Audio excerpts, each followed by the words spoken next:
Start to the year with an extraordinary council meeting, and could I just acknowledge for the public that this is quite different to usual start of the year, but a great call that we responded to, and so this is a meeting scheduled out of our usual calendar. But welcome to everybody here, to those that are watching.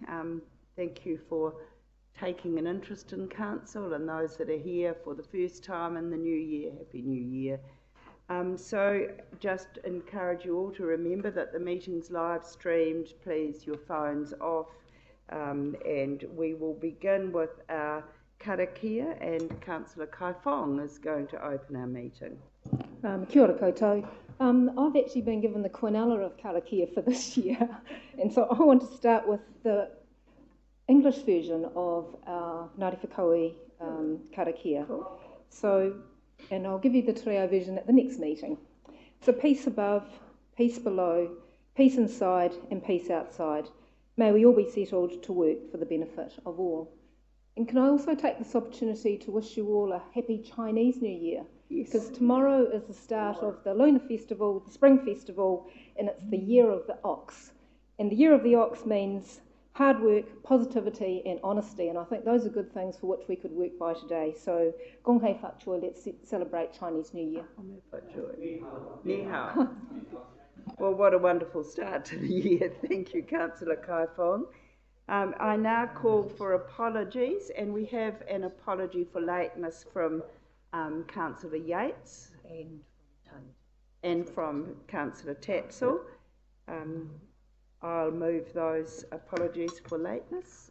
A seconder, Councillor Wang, thank you. All those in favour, please say aye. Aye. Contrary, carried. Right, are there any declarations of interest?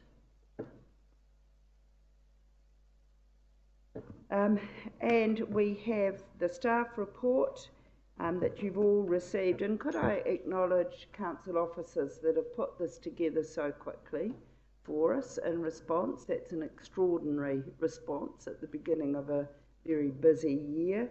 And we have a recommendation: the temporary alcohol ban for Rotorua Community Youth Centre Reserve, Marist St Michael's Sports Reserve, Shambles Theatre Reserve, and lots 2, 3, 4, 5, DPS 65170. It's in our report. Do I have a mover and a seconder to receive the report? Moved by Councillor Donaldson, seconded by Councillor Rokawa Tate, that the temporary alcohol ban for Rotorua be received. That's a bit different. Okay. All those in favour, please say aye. Aye. Aye. Contrary? Carried. Well, I want to welcome those at the table. Jocelyn, you've brought your team with you, Rosemary Viskovic, and we've also got Senior Sergeant Carl Conlackner. Welcome, Carl, to our meeting, and also our Youth Centre Trust Manager, Jennifer Murray. Thank you for coming, and I'll leave it over to Jocelyn to overview the report. Morena tātou e hui mai nei. I just wanted to take the opportunity just to introduce the report. Rosemary is going to be doing a PowerPoint presentation this morning, and we'll take the opportunity to have any questions. Following that, we've also got our ops team here to support with any further information if there's anything further required. Obviously, we're coming forward today with a proposal for the temporary alcohol ban in some specific areas, which is in direct response to a number of complaints that we've received that we've taken quite seriously and want to give our councillors the opportunity to move on. So I'm going to hand over to Rosemary now, who's going to walk you through our presentation this morning. Morena koutou. I guess to introduce, just to explain that our Rotorua alcohol ban bylaw 2018 has a number of powers in it, one of which it identifies permanent ban areas in our community. And at the time of producing that bylaw, we had very extensive police report of evidence around where effects were and where warranted to have permanent ban areas. It also allows council by resolution to make temporary ban areas. Such a resolution has to give 14 days notice, public notice to give effect, and 7 days notice with signage in those areas. The ban area, just to clarify, doesn't cover any area that may have it be a licensed premises. If there is a licence, it's not, the temporary ban doesn't affect that licence.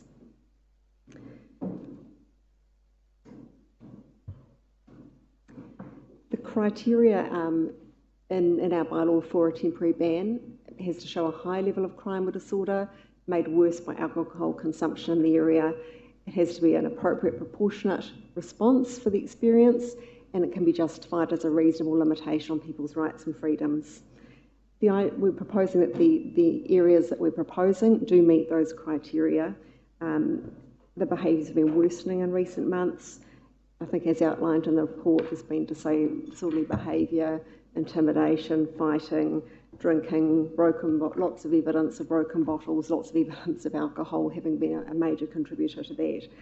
And it's been very difficult for officers to actually manage that situation, which is why we want to use a temporary ban power.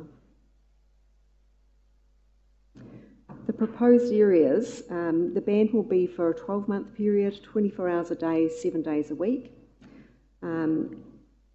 The ban areas are supported by the people who've come to us with multiple complaints, including Jen for the Youth Centre, but also the Maris Club, Shambles Theatre, and the other adjacent areas. And I think we've probably got more detailed maps in your paper.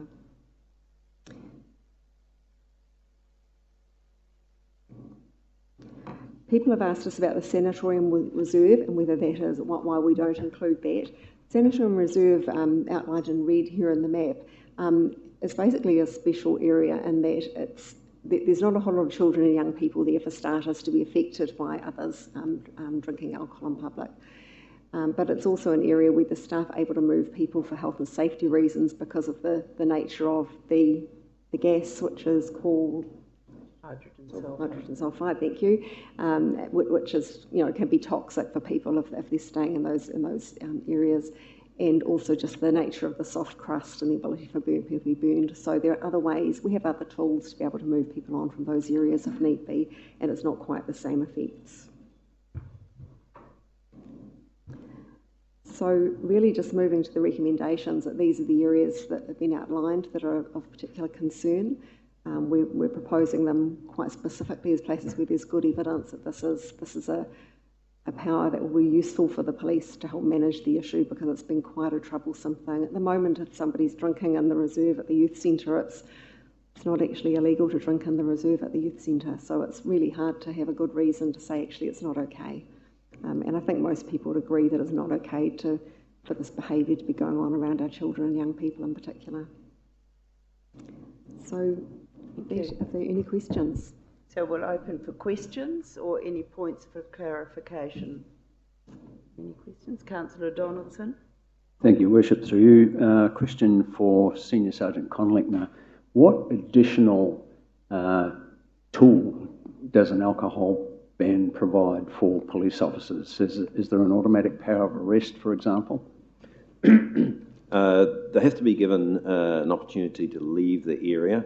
The alcohol can be tipped out. They can leave. If they're refusing or failing to do so, then there is a power of arrest, yes.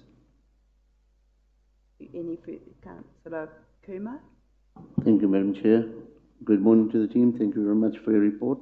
I think it's a good idea in light of what has been happening. However, I'm only pensive about one thing, is this just youth we're dealing with, or is it just other factors as well? And the other question to that is that if we are going to stop them there, where are they going to be moved on to? I guess in answer to the first part of your question, it's not actually particularly young people doing the drinking here, they're adults, but it's a space that's used normally by children. We want it to be safe for them to use. As far as where they'll move on to, there's always a flow-on effect. I think we've experienced that lots of times, but I think that it's starting to, in the first instance, making sure that the places where our children and young people are safe for them to be, as a priority. And I think that if people are then misbehaving in other areas, again, sometimes the police may have other powers in those areas to deal with it. Otherwise, I guess we just need to see. But I think it's quite important that we set a stand about what is okay in our reserves around young people in the first instance. Councillor Rotorua. Thank you, Your Worship. I do have two questions, thank you. I heard you say that you can, the police can move people on from the sanatorium reserve. So if they can move them on from there, why can't they move them on from the youth centre area? It's actually our own staff who move people on from the sanatorium reserve area, and that's for their health and safety because of the geothermal environment. But that's not the same issue at the youth centre. There isn't a reason to move them on like that. Right, thank you. Yeah. Now, this is a departure from the normal 14 days notice.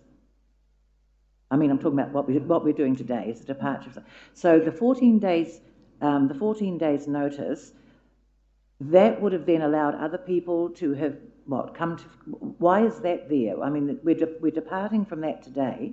So why was the 14 days notice always seen as being necessary in the past, but today we're doing something extraordinary? No, it's not. If you make a resolution today, we still then give 14 days notice. Having the meeting today meant that we could say 14 days from today, not 14 days from in 2 weeks' time when the next regular council meeting is. So it's still 14 days notice from today if you resolve this, and we'll be getting our signage ready to go up in plenty of time as well. Thank you. Councillor Kaifong. Thank you, Worship. Just a question around what's the rationale for having 12 months? So is there a review period, or is it deemed to be a long enough period to check whether or not we're making a difference? I think that some of the situations which are driving people to be in this area and then drinking are not necessarily going to be resolved. And, you know, if we just did it for 3 months, it probably would be back here asking for an extension. We think 12 months is not going to actually, I don't think there's anybody in the public arena who's particularly opposed to the idea. It's not a restriction on anyone's freedoms to do normal things that they would want to do. But it does give us enough time to then reassess, to actually look at our alcohol bylaw and decide actually do you want to make this a permanent ban area, which would require a whole review of the bylaw, it's a good 8 months process to do that. Thanks. So it segues into our review of bylaws. Councillor Bentley. Thank you, Madam Chair. Does this, or is already the area down Kurau Park, Sulphur Point and Lakefront, is that already included in a liquor ban? The permanent ban areas are outlined in the bylaw itself, and that includes most of our inner city parks, Kurau Park, Government Gardens, and I think it extends out to the Sulphur Point area. Yes, yeah. It's just that this particular little corner we're looking at is kind of just got excluded. All around it is part of the permanent ban area, yeah. The permanent ban really focused on the inner city area and the parks around that, and other particular community parks which had had problems over the years. Councillor McPherson. Thank you. Through you, Chair. My question is a little more broad. I really appreciate the work that's gone into this report and the collaboration we're having with the police and other agencies. Can you give some indication as to whether or not this will make a significant difference, particularly with relation to the other aspects, the other strategies that are being used at the moment to improve law and order? Thank you. We're going to rule that out of scope, really.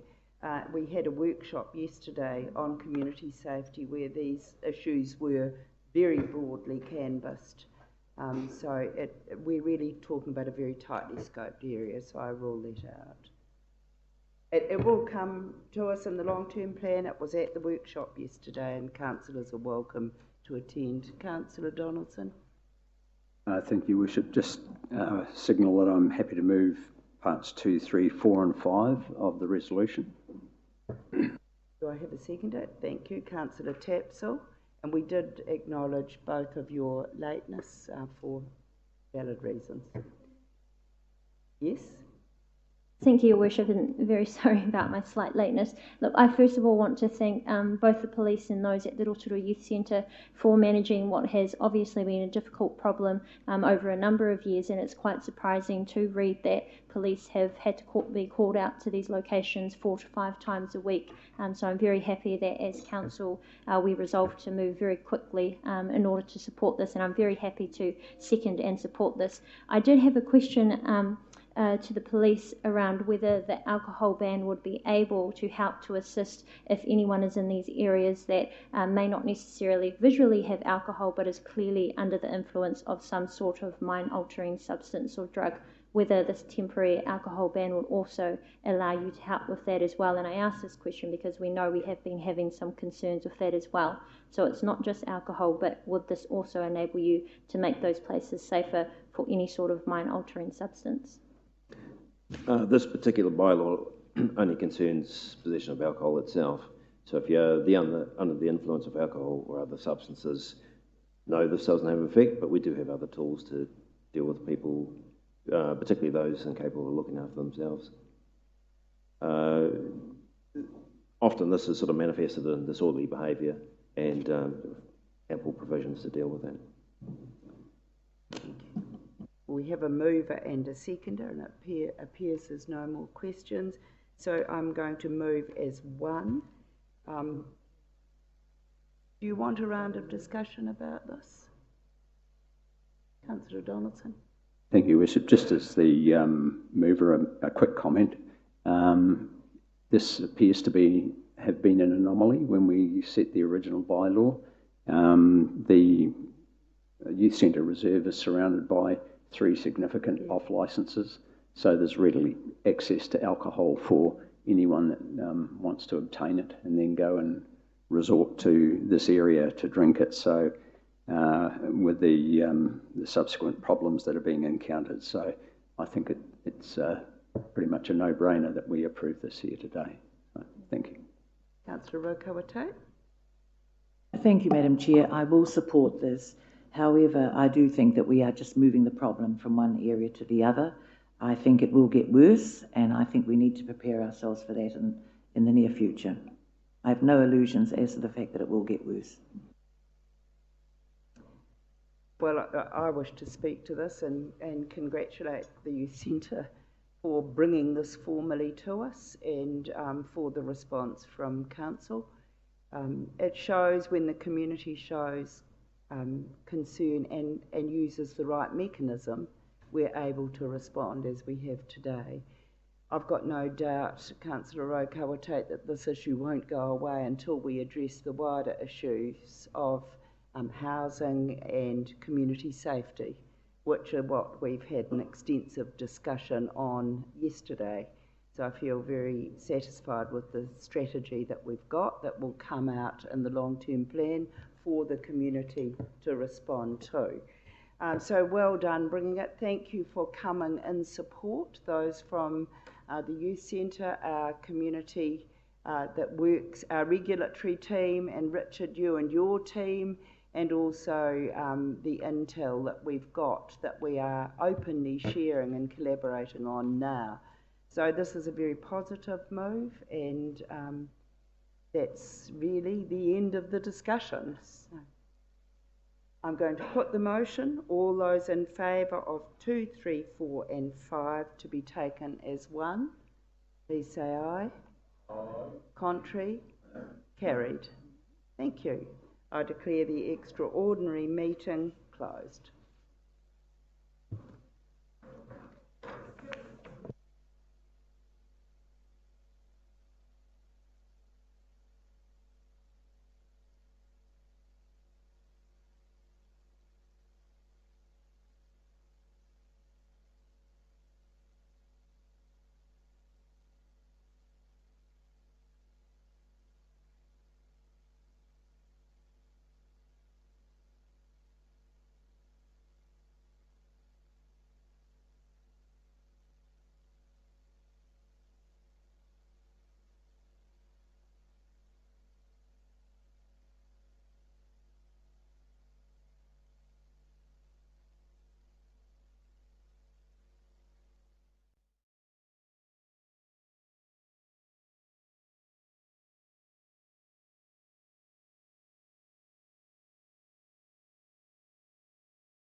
Of the Lakes, or the Rural Board, yes. Oh, and Lake's not here yet, Rural, and of course Te Tātou, our board members as well. Morena, no mai haramai, welcome to our first Strategy, Policy and Finance Committee meeting for 2021. Let's hope we're in for an interesting year. Certainly we've got the work ahead of us. So welcome. I know that we're streaming live, so to those who are watching from afar, welcome to our meeting this morning as well. To our staff, thank you for your for the mahi that you're going to put before us throughout the year. Nice to see you today, and of course members of the public. So welcome to you all this morning. Please put your mobile phones out of sight and turn them off, of course, and we'll take a break probably around about 11 o'clock to allow for us to clear our phones and to have some morning tea. So thank you. We have had our prayer this morning, our opening karakia, so we're not going to overload us with another one this morning, but it's appropriate that we've had one. So thank you, Councillor Kaifong, for this morning's karakia. Apologies, please. Thank you. Yes, Mr. Berryman Kemp. Yes, Madam Chair, thank you. Can I please put in an apology for Ms Marks? Ms Marks, thank you very much. Could I have a mover and a seconder, please? Thank you.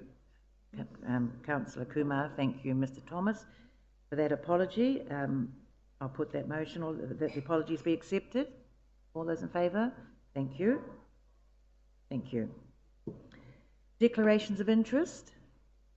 Carl. Urgent items not on the agenda. Kia ora. Thank you. Oh, that's right. Confirmation of the minutes. Our Strategy, Policy and Finance Committee meeting minutes of the 12th of November 2020. May I have a mover and a seconder, please? Thank you, Mr Berryman Kemp. Thank you, Councillor Wang. Are there any changes, amendments to our minutes? No, thank you. I'll put that motion that the minutes are confirmed as a true and correct record. All those in favour, please say aye. Contrary? Thank you, carried. So I recommend, yes, here we are. Recommendations from our other committees. Here we are. This is yeah, that's right.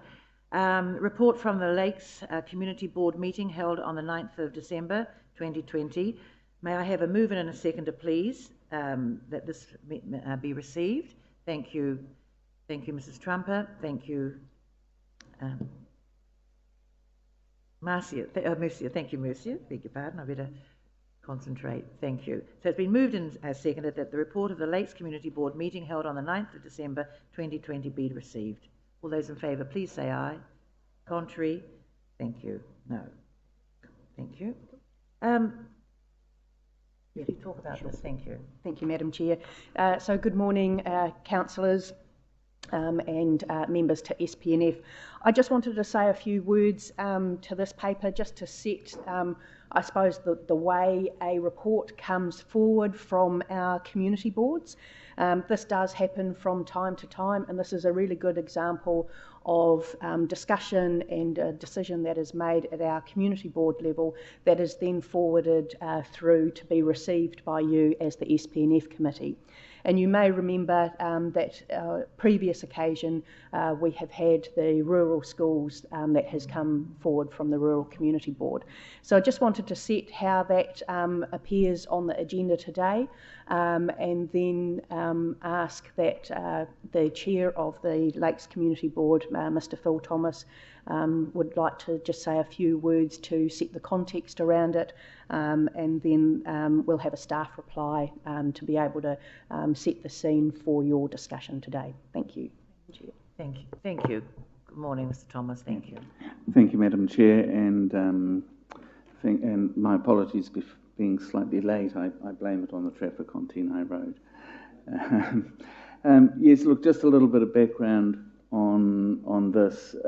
Moria has been an area that has long been looking for a reticulated water supply. They've had several attempts. If you've read the documents that were provided to the Lakes Community Board, you would have seen the history of attempts to get a water supply out there. However, this sort of has come more to the forefront with the 3 water proposals coming out of central government, and especially talking with staff, it became apparent to the board that we will, as a council, be required to look after water supplies for our currently unreticulated communities. We may not have to for individual houses on farms and stuff, but where we actually have a community that, you know, this will come, that we need to look after them. What we're asking for here isn't to start reticulating these communities. What we're wanting council to do is approve some money being put aside and infrastructure team working on looking at the feasibility of establishing these water supplies, so where they would get the water from, the likely how that would affect our water supplies for other areas and existing water supplies, and costs as well. So we have some idea going forward, and also that we have control, council has control of the situation rather than having it dictated to us by central government at a later stage. And I'm sure Stavros would be able to answer any questions from his side on this matter. So the board does recommend this to SPNF and to council, and would appreciate your support in moving this forward. Thank you very much, Mr. Thomas, and we do appreciate you bringing this to council, to the SPNF. It's really good that you're aware of this, and you're making sure that we're aware of it as well. I am going to invite Stavros, perhaps if he wants to make a point or two on this, and then if there's any comments, I'm happy to take comments from councillors.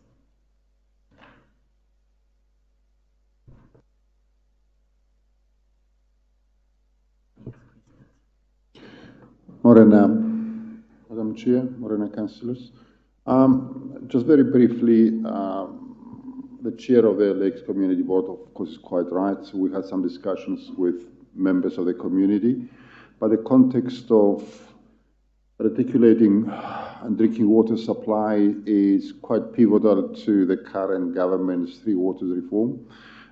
You would recall that back late in 2019, the government had established the 3 waters regulator as a response to the Havelock North incidents. And since then, a whole range of standards and regulations are progressing. The most recently, we had the request for information from the Department of Internal Affairs about all our 3 waters. We are in a fortunate position that we are amongst the top maybe 15% of the TLAs where we meet all the standards of drinking water supply for the reticulated areas. We also have about 85% of our population being supplied by municipal reticulated water, as opposed to a national average about 76 or 77%. However, we still have some pockets of our community that are not fully reticulated. And as the law stands at the moment, we are not really legally responsible for the quality of the water that goes into each individual of these houses. However, I think it's our view that in terms of touch wood, if something goes wrong in those water supplies and the community suffers the adverse effects of that, ethically and morally, probably we should take responsibility for that. Now, you are aware we are constructing your long-term plan at the moment, and inside that long-term plan, you've got your infrastructure strategy proposal and recommendations. Inside those recommendations is identification of communities within the Rotorua area where are not reticulated, and we recommend that appropriate funding for investigation and reporting is made in the LTP, so we can address that in due course. So with this respect here, I think the intention is that once the LTP has been agreed and adopted, we will commence an investigation process with a view of reporting back to the council of options from about where we can supply, how we can reticulate, and what kind of cost parameters we're looking for the reticulation processes, hopefully in the first year of the next LTP, which starts in July this year. Thank you. Thank you. You intend to undertake the review, did you say before July? Madam Chair, the reviews will be part and parcel of giving effect to their long-term plan. Okay. And the long-term plan will start in 1 July, and we'll start doing that. Yeah. From there on. Thank you very much. Thank you. Now, I'll take questions in relation to the Modia, what we've just heard. Thank you. Yes, Your Worship. Thank you for this, and thank you for the Chair bringing it forward from the Community Board.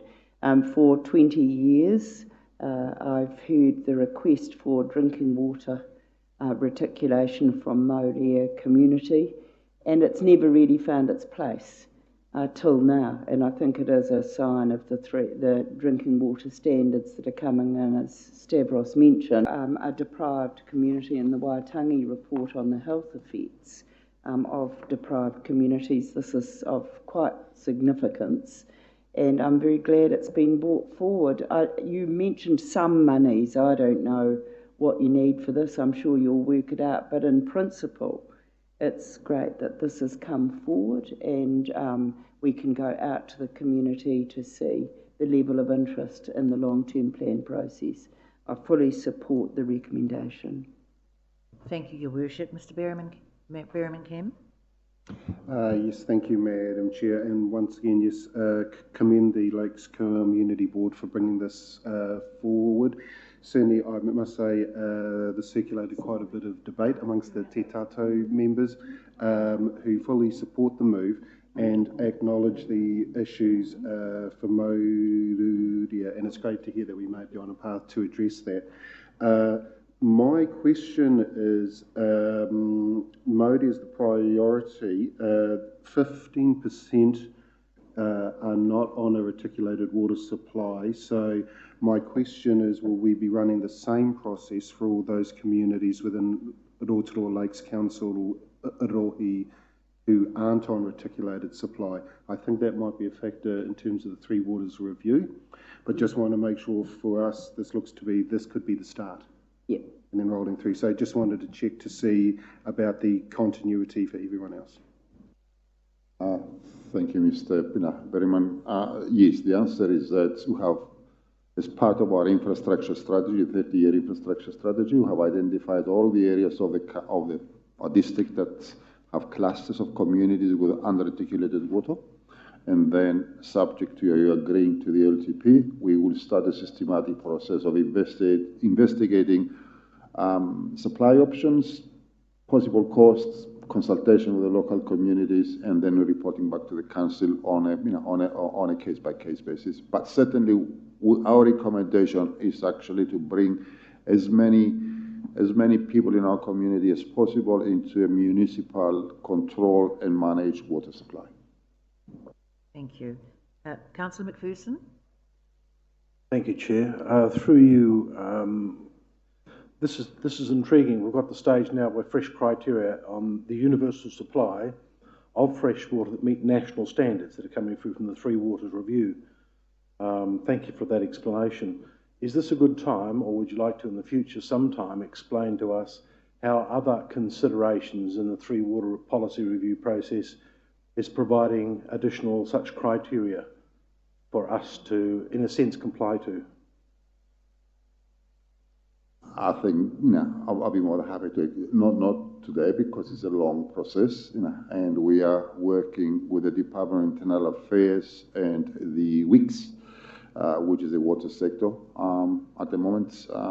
But certainly in due time, and I would anticipate over the next few months, we have to purchase for these council and elected members a comprehensive report as to where the Department of Internal Affairs process is and what options are in front of us and the reasons behind them. Through you, Chair, supplementary, just to note that I really appreciate that, and I also appreciate the work done by the Lakes Community Board in bringing this forward in this manner. Thank you. Thank you. Councillor Donaldson. Thank you, Madam Chair. Through you, Stavros, a couple of questions. The words in the resolution that intrigue me are other unreticulated lakeside communities, and what is the definition of such? And Tarawera stands out as clearly as a community, but in the past, in looking at wastewater, which is a separate issue but related, we looked at a community of Tumawana Point, on Lake Rotorua, which is some 20 houses, and we decided not to reticulate the wastewater scheme or extend it that far. So would that constitute a community? Will the report look at what are, I guess, the limitations? It'll be quite a challenge to get the infrastructure into a small community like that. And my other question is, will the review revisit the policy where 75% of the community need to agree?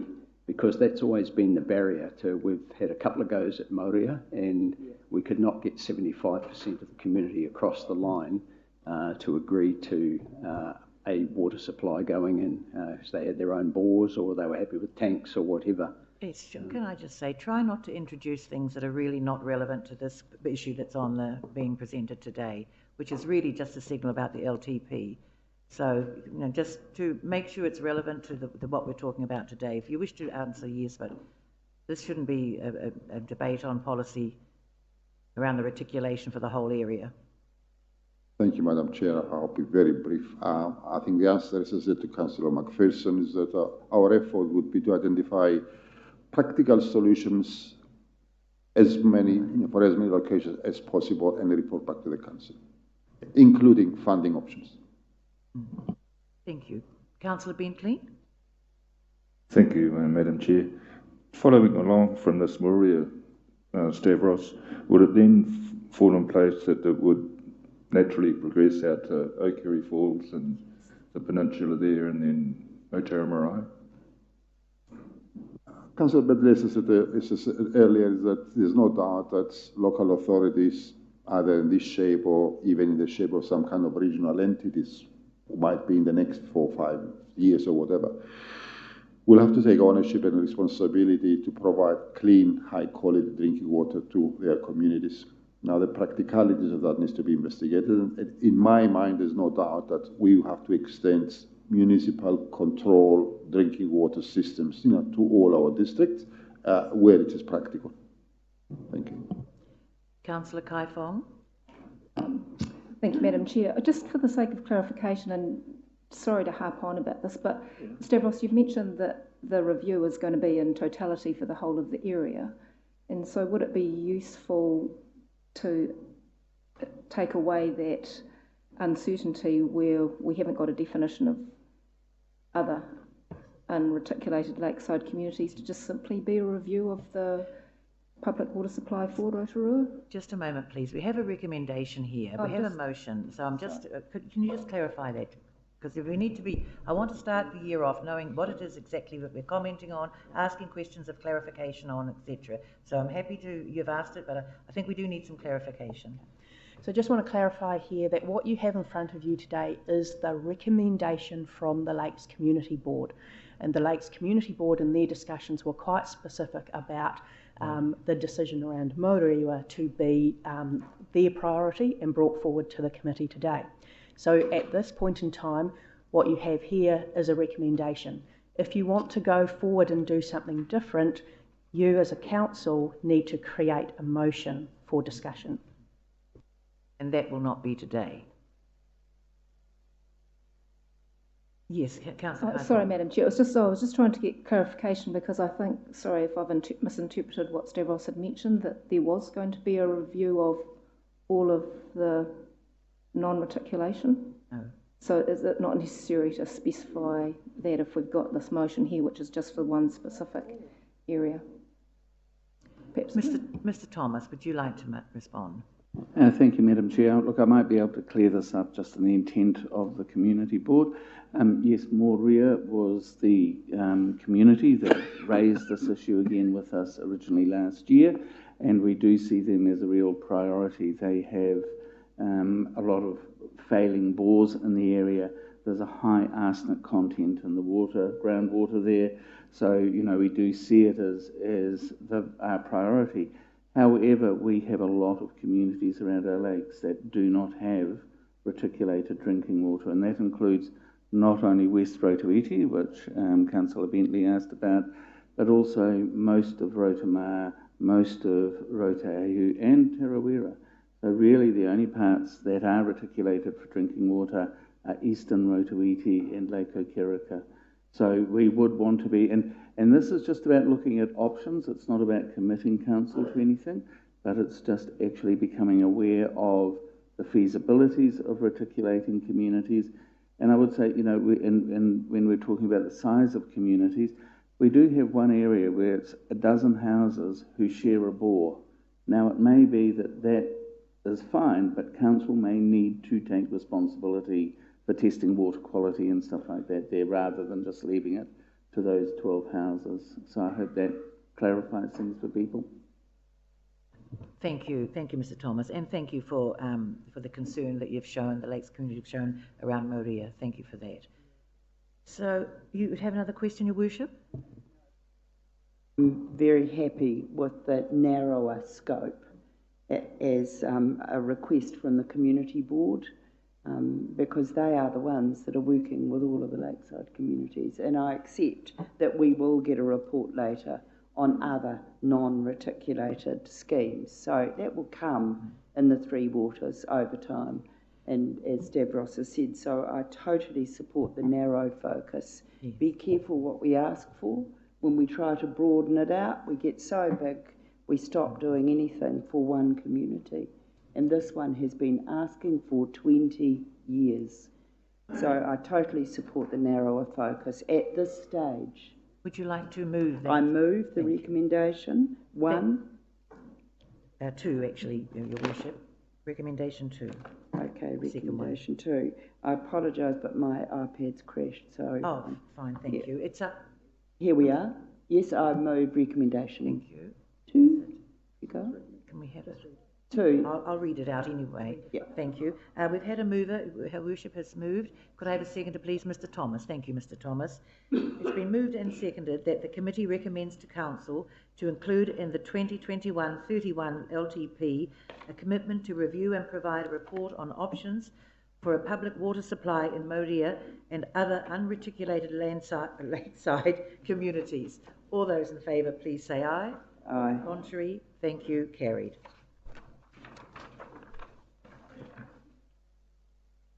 Yeah, but yes. Oh, sorry.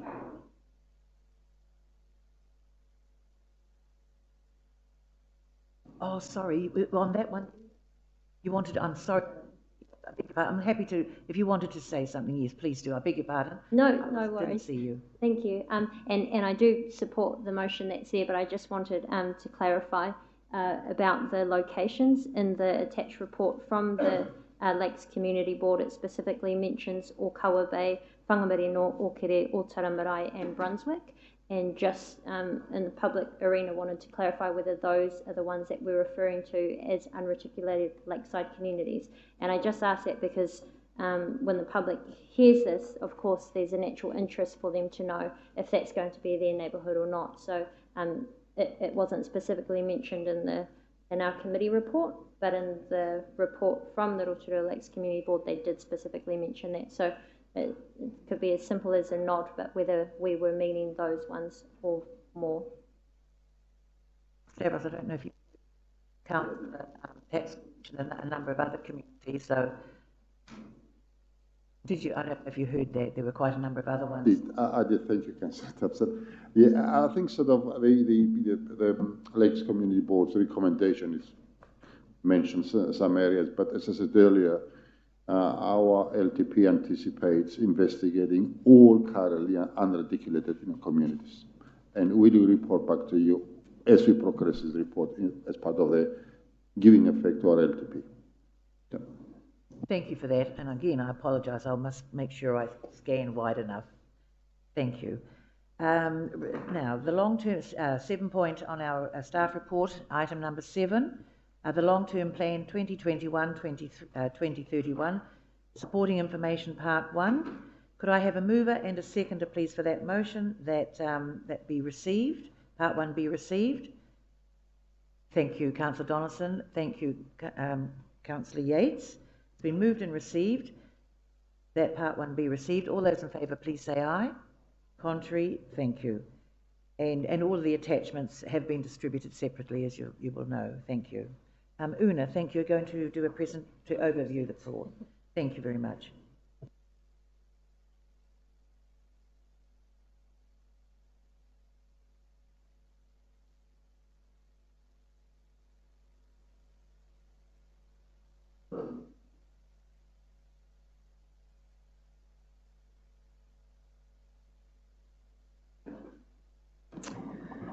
Tēnā koutou katoa, good morning and welcome.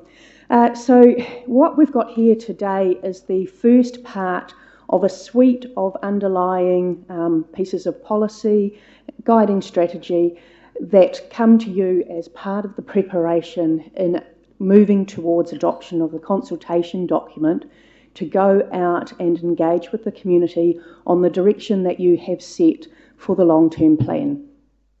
This is the first of a number of suites of documentation, and what I thought we would do today is just take a time to go through each policy and highlight the purpose of that policy and any amendments that have been suggested. So just to reiterate the purpose of today, it is for you to receive and adopt the first suite of supporting information as part of the development of the long-term plan. Just a little bit of background. So to date, there's been 11 forums hosted in regards of the long-term plan development. All members have been provided with the opportunity to have input into the strategy direction and guidance into the LTP process, and ultimately looking at how, through a long-term plan, you connect the vision for Rotorua to action. The long-term plan development requires a set of policies on which financial and non-financial forecasts, projects and programs are based upon. And it is best practice prior to the commencement of the audit process for those policies to be reviewed and adopted by Council.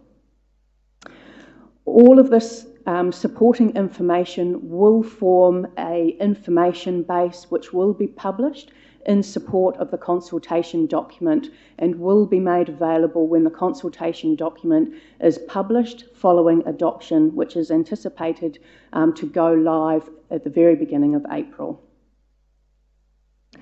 I thought the way to move through this would be to take each policy or set of information just to highlight the purpose and a few sort of understanding and guiding principles of that, and then maybe to take questions after each one, as there is about 5 separate policies within this suite.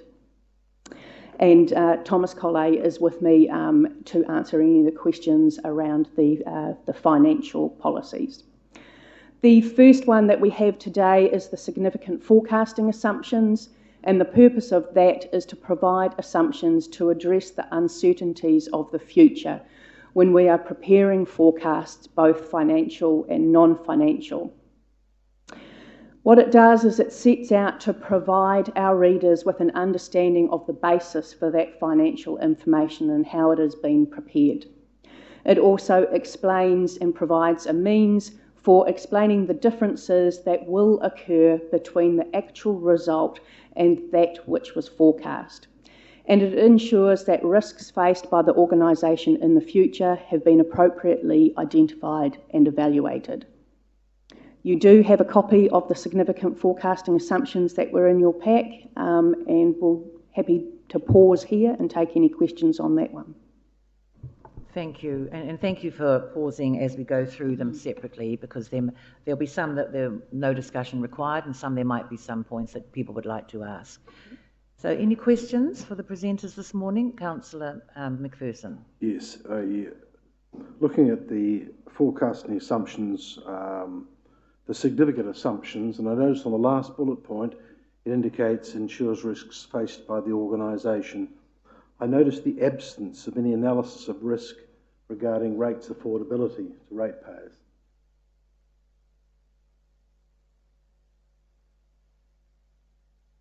So councillors, it's actually not an underlying assumption with regards to what the financial model is prepared. You'll recall as part of the long-term plan, we actually have regulated by the Department of Internal Affairs a set of prudence regulations, and within those prudence regulations, we set the affordability benchmarks and how we perform against them. So that's actually the mechanism that is available for us to discuss that. Thank you. Your Worship? Oh, sorry, Councillor Donaldson. Thank you, Madam Chair. I had a bunch of intelligent questions marked here, but all these documents have been reloaded overnight, so I've lost all my annotations. So I'm scrambling a bit, but I do have one on the significant assumptions. and it's number 15, climate change. I would have thought, given what's coming up in this meeting, that it's a higher than possible likelihood. It's just an observation. Thank you. We can take that into consideration and have a further conversation with Nikki and the team around that one. Thank you for highlighting that. Mr. Berryman-Kemp? Oh, yes, thank you, Madam Chair. Actually, Councillor Donaldson just stole my thunder with that one. However, I would reinforce that that probably does need to go up to likely, just for this panel, for this committee's information, at the National EV Chairs Forum last week at Waitangi, Minister Shaw outlined that the government is highly likely to take on the Climate Commission report recommendations, given that the government set that commission up and it is independent.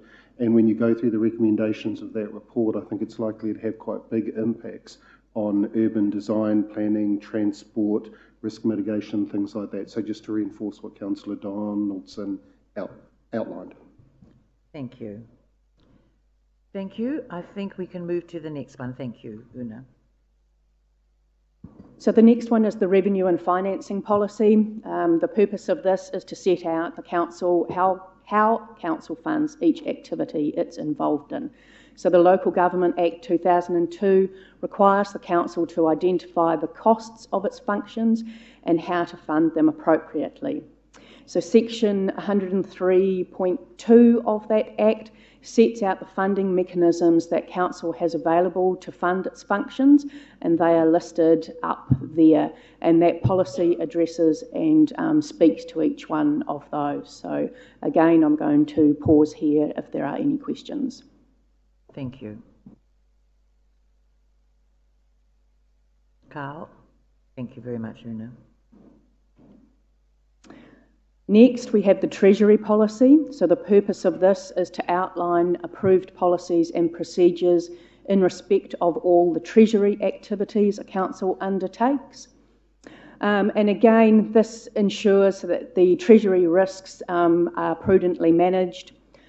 This policy sets the borrowing limits to ensure prudent management of anticipated debt borrowing over time. The policy sets out the interest rates, risk management limits to ensure prudent management, and also looks to ensure that our investment returns, where we have them, are maximised within an acceptable risk management framework. And again, I'll pause here if there's any questions. No, I don't have a question on this. Well, it is really. We have our rolling review, policy reviews that, so these ones, although we're looking at them now and these ones do get slotted into the review process, the 3 yearly, I think it is, isn't it? Yes. So to confirm, it is best practice that once every 3 years your entire suite of policies are reviewed. A number of years ago, we took on a rolling review process. So all our policies, these ones included, are always kept relevant and up to date. And we have a number of triggers which, if they become available during the time, we will use those to set about a review or an update or an amendment of that policy. So a trigger may be something like a change to a piece of legislation, and on occasions, we've also had a look at policies that may be superseded by new government strategy or even by council strategy. So these suites of policies that we have here today are the ones that I guess the auditors see as the most critical for the development of a long-term plan. So we ensure that they have had their review and then come back to you for adoption of those to also then be released as part of that supporting information alongside the consultation document. Thank you. Councillor Kai Fong? Thank you, Madam Chair. It's just a question which was in the old papers and now I can't see it, so maybe it's no longer in this policy, but it was around borrowing for CCOs, and it had the way in which the funding would be introduced would be by way of share transfers and how, sorry, I just can't remember, I haven't got the clause, and it doesn't appear to be in here. No, so for you, Madam Chair, historically, one of the mechanisms available to us to help fund CCOs was to borrow on their behalf and to acquire share capital and use that as a mechanism of transferring it. You'll recall probably about a year ago, the LGFA changed its constitution and it actually allowed now CCOs to borrow directly from the LGFA, obviously with the approval of the council. So therefore, that clause is therefore no longer required. Thank you. Your Worship, thank you. Thank you, Una, for mentioning the role of the Office of the Auditor General and their scrutiny of our suite of policies that accompany the long-term plan. Have my question, and because I'm on audit and risk, I'd know the answer, but others won't. Has the Office of the Auditor General ever pointed out any irregularity in our suite of financial policies that accompany our long-term plan? No, they have not. Thank you. Thank you. Thank you, Una. Move on to our next one. So the next one is the significance and engagement policy. So the purpose of this is to provide an undertaking around considering the level of consultation on any particular issue that the council has before them. It's really a test of how significant that item or decision is likely to be, and then to put some measures in place as to the level of consultation or engagement around that.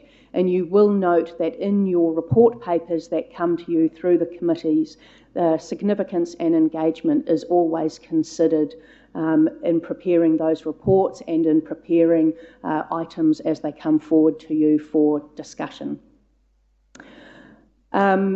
What we've done here is there's been a slight amendment to this particular policy in that we have aimed to provide more clarity around some of the definitions and to reduce uncertainty, and that's been particularly around the financial criteria for assessing the degree of significance.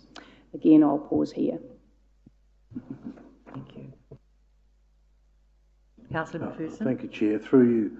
I notice in here, under the statement policy, the issue of significance intrigues me because statistically significant consultation requires sampling, applying and using recognised sampling techniques and sample sizes and so on. But this definition here seems to focus on as assessed by council. That is, it's a personal or a intuitive notion of what significance means. These two concepts are very, very different.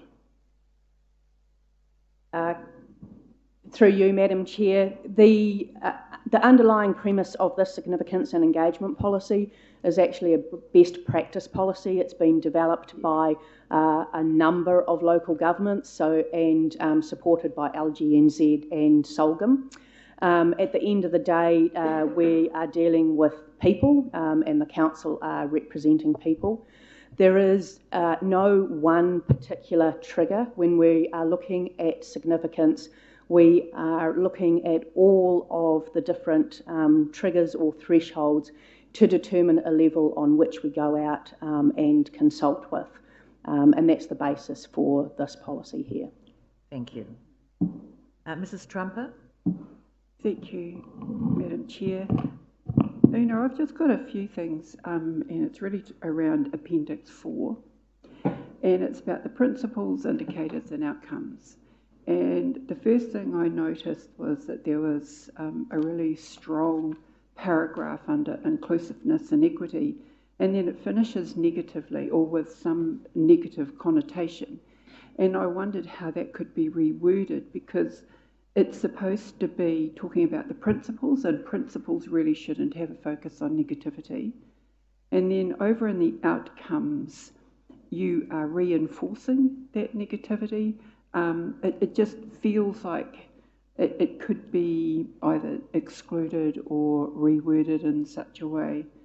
And I think what highlighted what I've highlighted is under Māori and tangata whenua, and especially in the outcomes. And I looked at those 4 bullet points, and I was really, I was sad in how it was actually worded. And so I've kind of reworded it, which I'll show you a bit later. But I just feel that that is actually really negative, and we're looking from today going forward. We're not looking at today in the past, especially as an outcome. An outcome is future focused, and I would far rather seeing it talking about enhancing our social, cultural, economic and environmental outcomes for Māori and tangata whenua. I just kind of looked at it like that, whether I'm on the right track, but I just sort of think that that's where it should be heading. You know, thank you. Sorry, I find it quite hard to respond to that. It would have been nice to have maybe had that conversation, Mrs. Trumper, before today, so I could have been a little bit more prepared on it. I can take those comments on board. However, I haven't had a chance to be able to take all of that and reword. I can't reword on the fly. So we'll have to go back and have a look at it. But I did, sorry, just to clarify, I did miss what particular part you were referencing right at the beginning. I missed the bullet point that you were talking about. Under inclusiveness and equity, the first paragraph is really quite a strong paragraph, but the second paragraph, which is historically excluded individuals and groups, etc., in there I kind of felt that that actually had some form of negativity. And everybody's talking about having new attachments. Maybe I've got an old one. I'm on Appendix 4, but I'm not sure what section of Appendix 4 you're in, sorry. Page 11. What's the title of the actual, is it the appendix? Okay. So it's engagement principles. Okay. All right. As I said before, I can't do anything about that right now with not having had a heads up. We can take that on board and look to make those changes and amendments. I guess the thing to say is that if the whole council is feeling that the wording in that is not representative, then it would be unlikely that this particular policy could be adopted by yourselves today. My suggestion would be to leave it on the table and to bring this one back at a later date. So I would be looking from a steer from yourselves as to whether you want that one to be sent back and reworked on. So my apologies, I didn't do this until I got home after my last meeting yesterday. So. Thank you, Mrs. Trumper. I think if there is to be a change, then it will need to be left on the table, the change is made, and this specific one brought back. Thank you.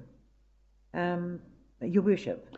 Yes, I think this is a very significant policy, and I'm pleased that you've gone through it and you're trying to more clearly define the uncertainty around financial criteria for assessing the degree of significance. I think that is what Councillor McPherson may have been alluding to in his original comments. The change to the Local Government Act and the long-term plan were to reduce overt complexity in terms of what we take out to the public for feedback, and that's significance, and that's the significance clause. And I understand that some councillors haven't been here when we've gone out on the previous LTP. So this is a very important component of the LTP where we collectively decide what are the areas of significance that we will consult on. And there are still some in our community that think we should take the whole report out and just invite submissions back on it. So it's for us to determine the areas of significance that we will go out on our LTP. I'm pleased to see that change, and I certainly support this policy on significance. Are you saying as is, Your Worship? Well, as amended, because they've actually more clearly set out to define uncertainty around financial criteria that assess the degree of significance. That's good. That's just changing as we go, iterative change. But Una, you may want to comment. I think this is important for those councillors that haven't sat here before. This is a very important policy of our suite of policies. Do you just want to give that overview? Yes, it is. It is one of the major sort of guiding principles for how a council goes out and engages and consults. This was a policy that was brought in, I think, around 2015, because of the feeling from local government New Zealand that I guess there was quite a lot of sort of ad hoc ways of consulting, or that there wasn't sufficient consideration put into the identification of communities and stakeholders and that. So it was really setting a benchmark for you must consider how you go out and consult and the level of involvement from the council in regard to the decision being made in front of them today. While the discussion's been proceeding, I've had an opportunity to have a look at the Appendix 4. I do believe that Appendix 4 actually comes from the local body of participation, not actually handwritten by ourselves. So these are like guiding principles set by and I can't quite remember the name of the participation group. I'm just looking over my shoulder at Rob to see whether, so I'd have to be guided by you guys as to whether you want that looked at, but what I'm saying here is that this appendix is a standard set of participation sort of principles. Well, I have, thank you very much. I have had a look quickly at the areas, the points that you mentioned, actually, Mrs. Trumper, and I think they're appropriate to be left in. I've just had a look, so we can have a discussion on that now, and I would like that discussion to occur because I'd like them left in, I'd like them left in rather than left on the table. However, that must be, we'll talk about that. Councillor Tapsell. Thank you, Madam Chair, and I just wondered whether we were able to still approve the document but with minor amendments referencing to that, so that we're still able to pass it through today, but with the clear intention that those small changes will be made. And then I do have a question. Yes. That's entirely possible as well. Thank you.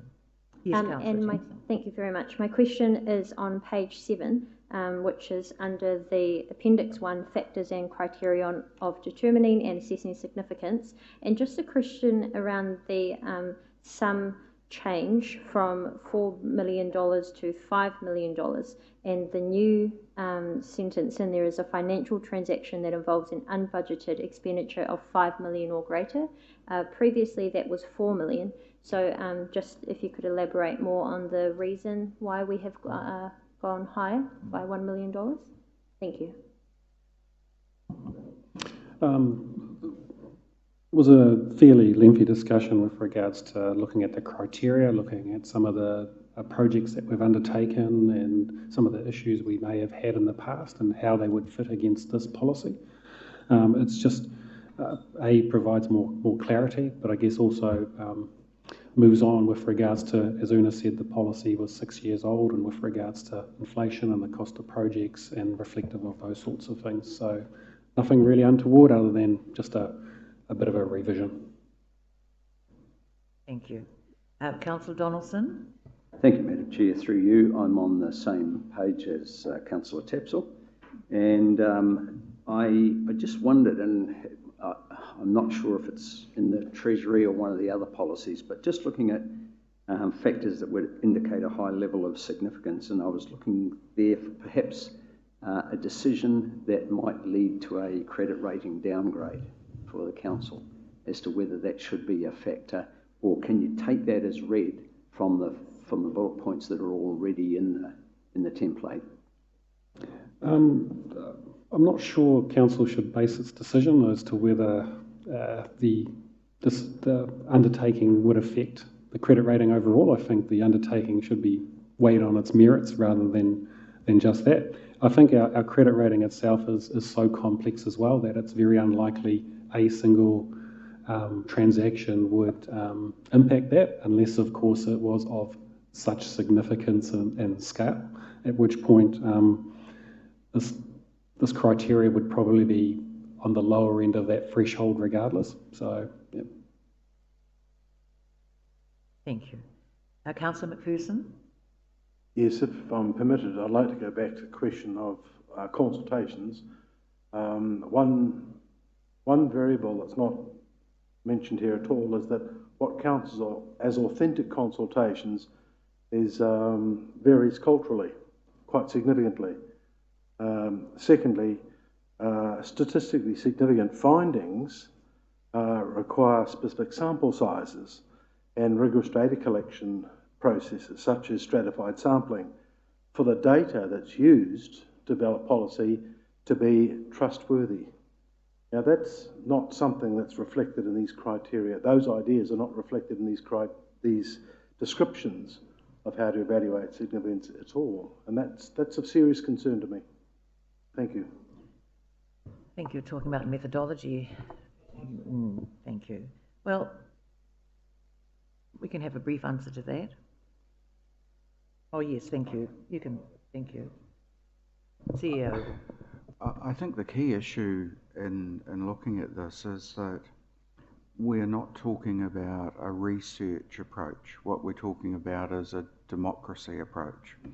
And so what this is all about is when should council give the opportunity to residents and ratepayers to actually give voice to any issues that they may. So the processes that council embarks in is therefore designed to actually maximise the ability for those parties who wish to express a view to do so, and for council to hear and listen to that. If I may, I'd just like to make a couple of other comments. Look, I was just going back to a previous question with regards to rates affordability. If you look at the risk areas, they're effectively all uncontrolled risks, and therefore are not in the ability of council to control whatsoever. So the assessments and the risks areas really are all about the things that council can't look at.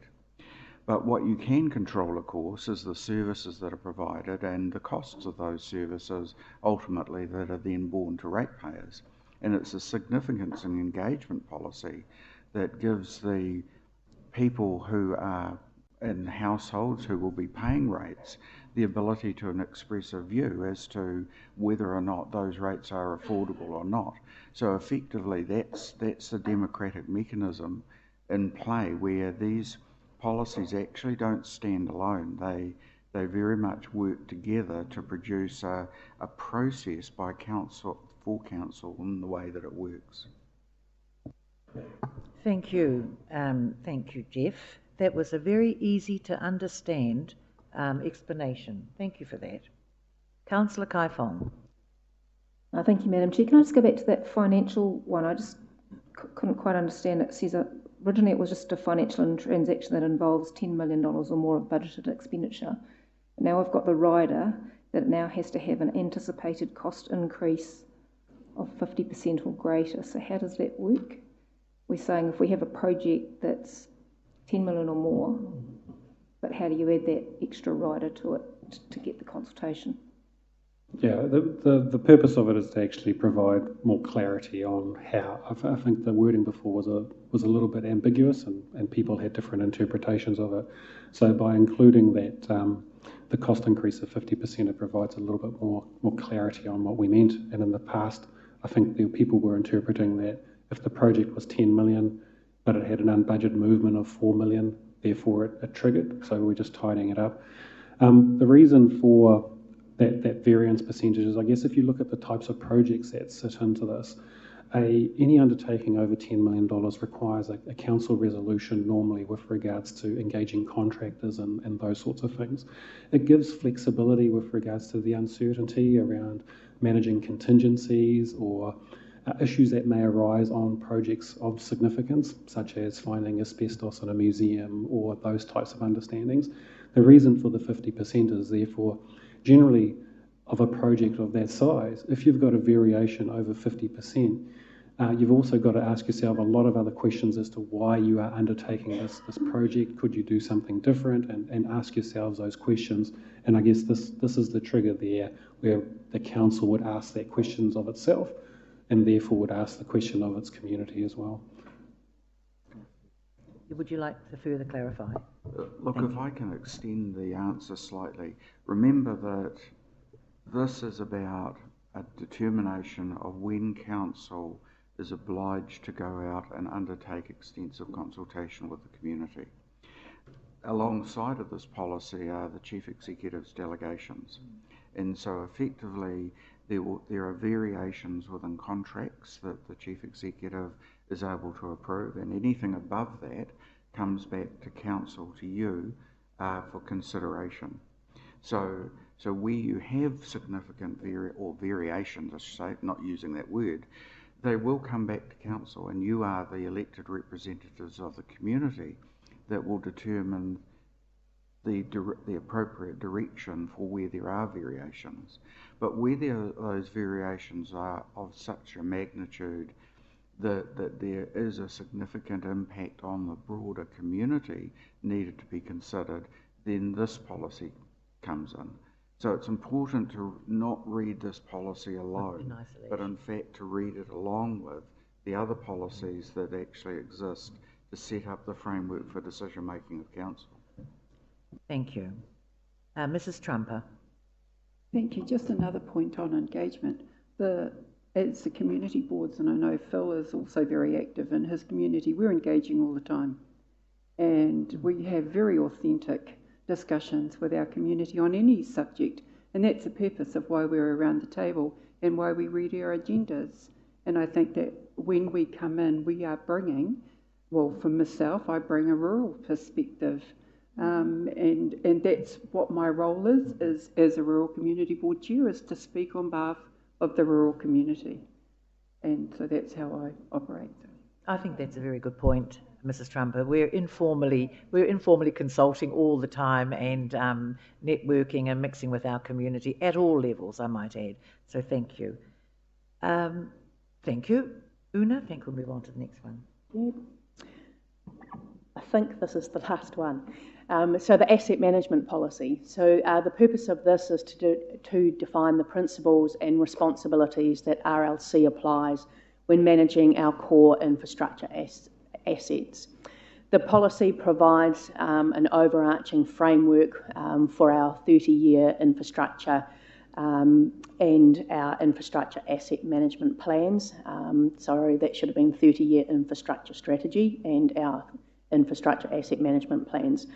That policy there sets the strategic objectives for the management of all of the core assets and outlines the Council's commitment to continually improving the way we manage our infrastructure. This policy has also been adopted in accordance with ISO 55001 2015 and the IIMM Asset Management Framework.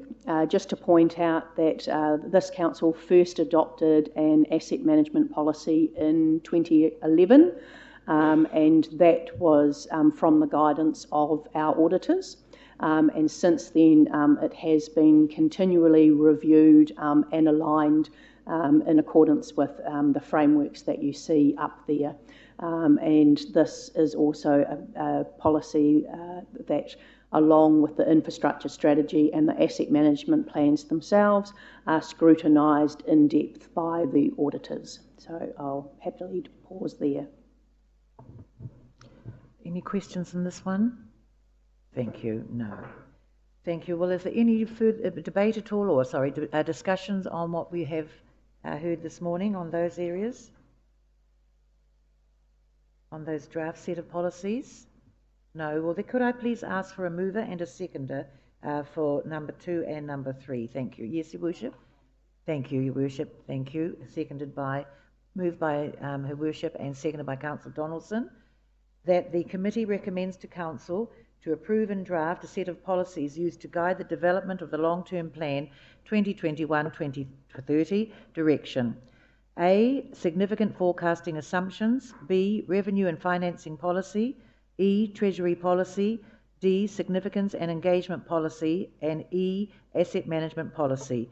3, that the Council note these policies will be published in conjunction with the long-term plan consultation document following its adoption in April. That has been moved and seconded. I'll now put that motion. All those in favour, please say aye. Contrary, thank you, carried. Oh, one abstention. One abstention, Councillor McPherson. Right, where are we? Thank you. Recommendation 7, thank you. We've got... Yes, thank you. The Climate Action Plan, could I ask for a move and a seconder, please, that the report Climate Action Plan be received? Thank you. Thank you, Councillor Yates. Thank you, Mr. Thomas. And please note that all the attachments have been already distributed separately. So I'll put that motion that the plan be received. All those in favour, please say aye. Contrary, thank you, carried. Morena Rotorua, thank you. You're going to give us an overview. Thank you. Morena koutou. It's my great privilege to present the Climate Action Plan to you today. It's been a very long time in the making, with various interruptions, including COVID, making it quite a long process. Also want to really acknowledge Nikki Carling, because she really kicked the work off and has been instrumental in getting a lot of it done. Yeah, very much a team effort.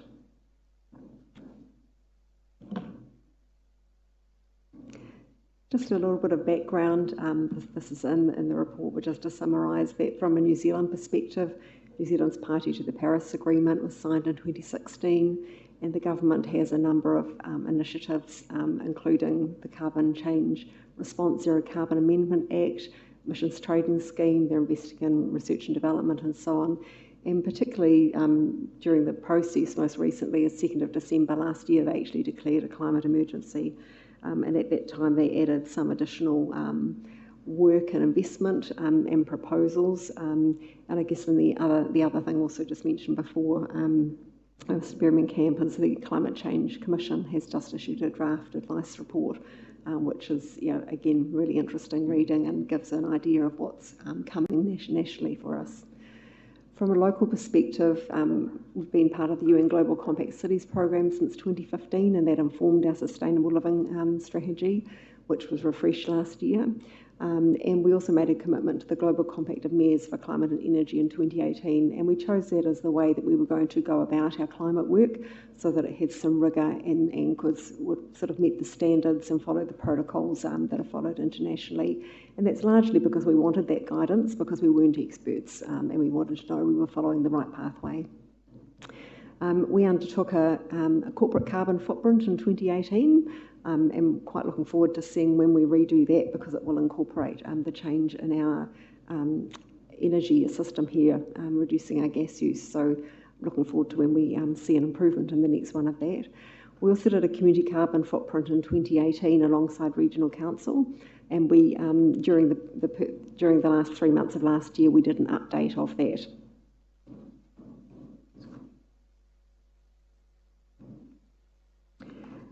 So really just looking at the timeline, so those words are really small, basically just showing way back when we signed the Global Compact of Mayors for Climate and Energy, and following through some workshops we held, and stakeholder engagement, which really informing the draft plan. We actually had quite a lot of workshops, quite detailed, where we had the ACOM consultants presenting the carbon footprint and discussing that. We had youth workshops. We had lots of agencies coming together, some of whom had never actually talked about climate change together before, and it was really a very good time for sharing information and all starting to work out what are we doing and what's our role. We had some councillor workshops at that time as well.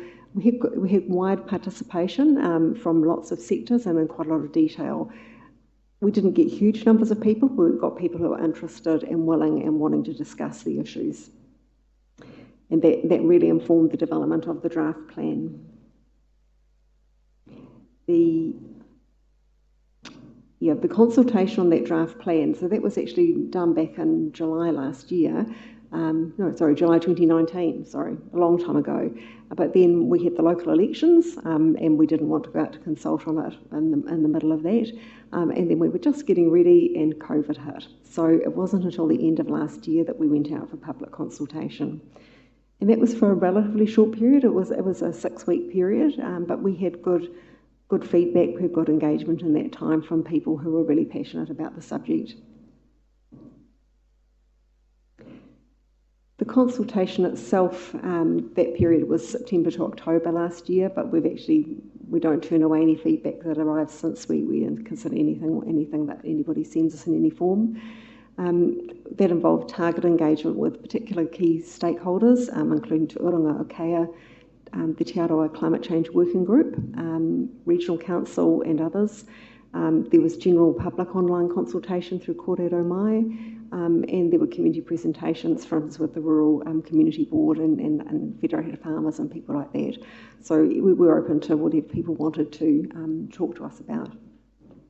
The purpose of that engagement really was to find out, looking at the emissions targets and to validate and say, well, do you agree with the targets? To look at the perspectives of local communities and businesses and make sure that as a plan for Rotorua that it had lots of diverse perspectives, because everybody has opinions and comes from different perspectives. Wanting to use the opportunity to support our partners and engage with stakeholders and I guess to get some ownership around that. Demonstrating Council's leadership and progress, and again just talking about what does Council actually do in the climate field, and to start socialising the concepts and the priority actions with wider communities. And I think that's quite important. It's around beginning to socialise. This is just a starting point. I don't think that any consultation period was ever long enough for a subject as big as this, and where things are changing so much in the community all the time. It's very much an ongoing conversation. Just briefly, the update of the carbon footprint, just the key points from this, that really there was an increase in gross emissions, but that was against a bigger increase in our population. So that's not bad news. There was an increase in forestry emissions, which really just showed the cyclical nature of forestry when they're harvesting or planting. Sometimes there's more sequestration, sometimes there's more emissions, and that's to be expected.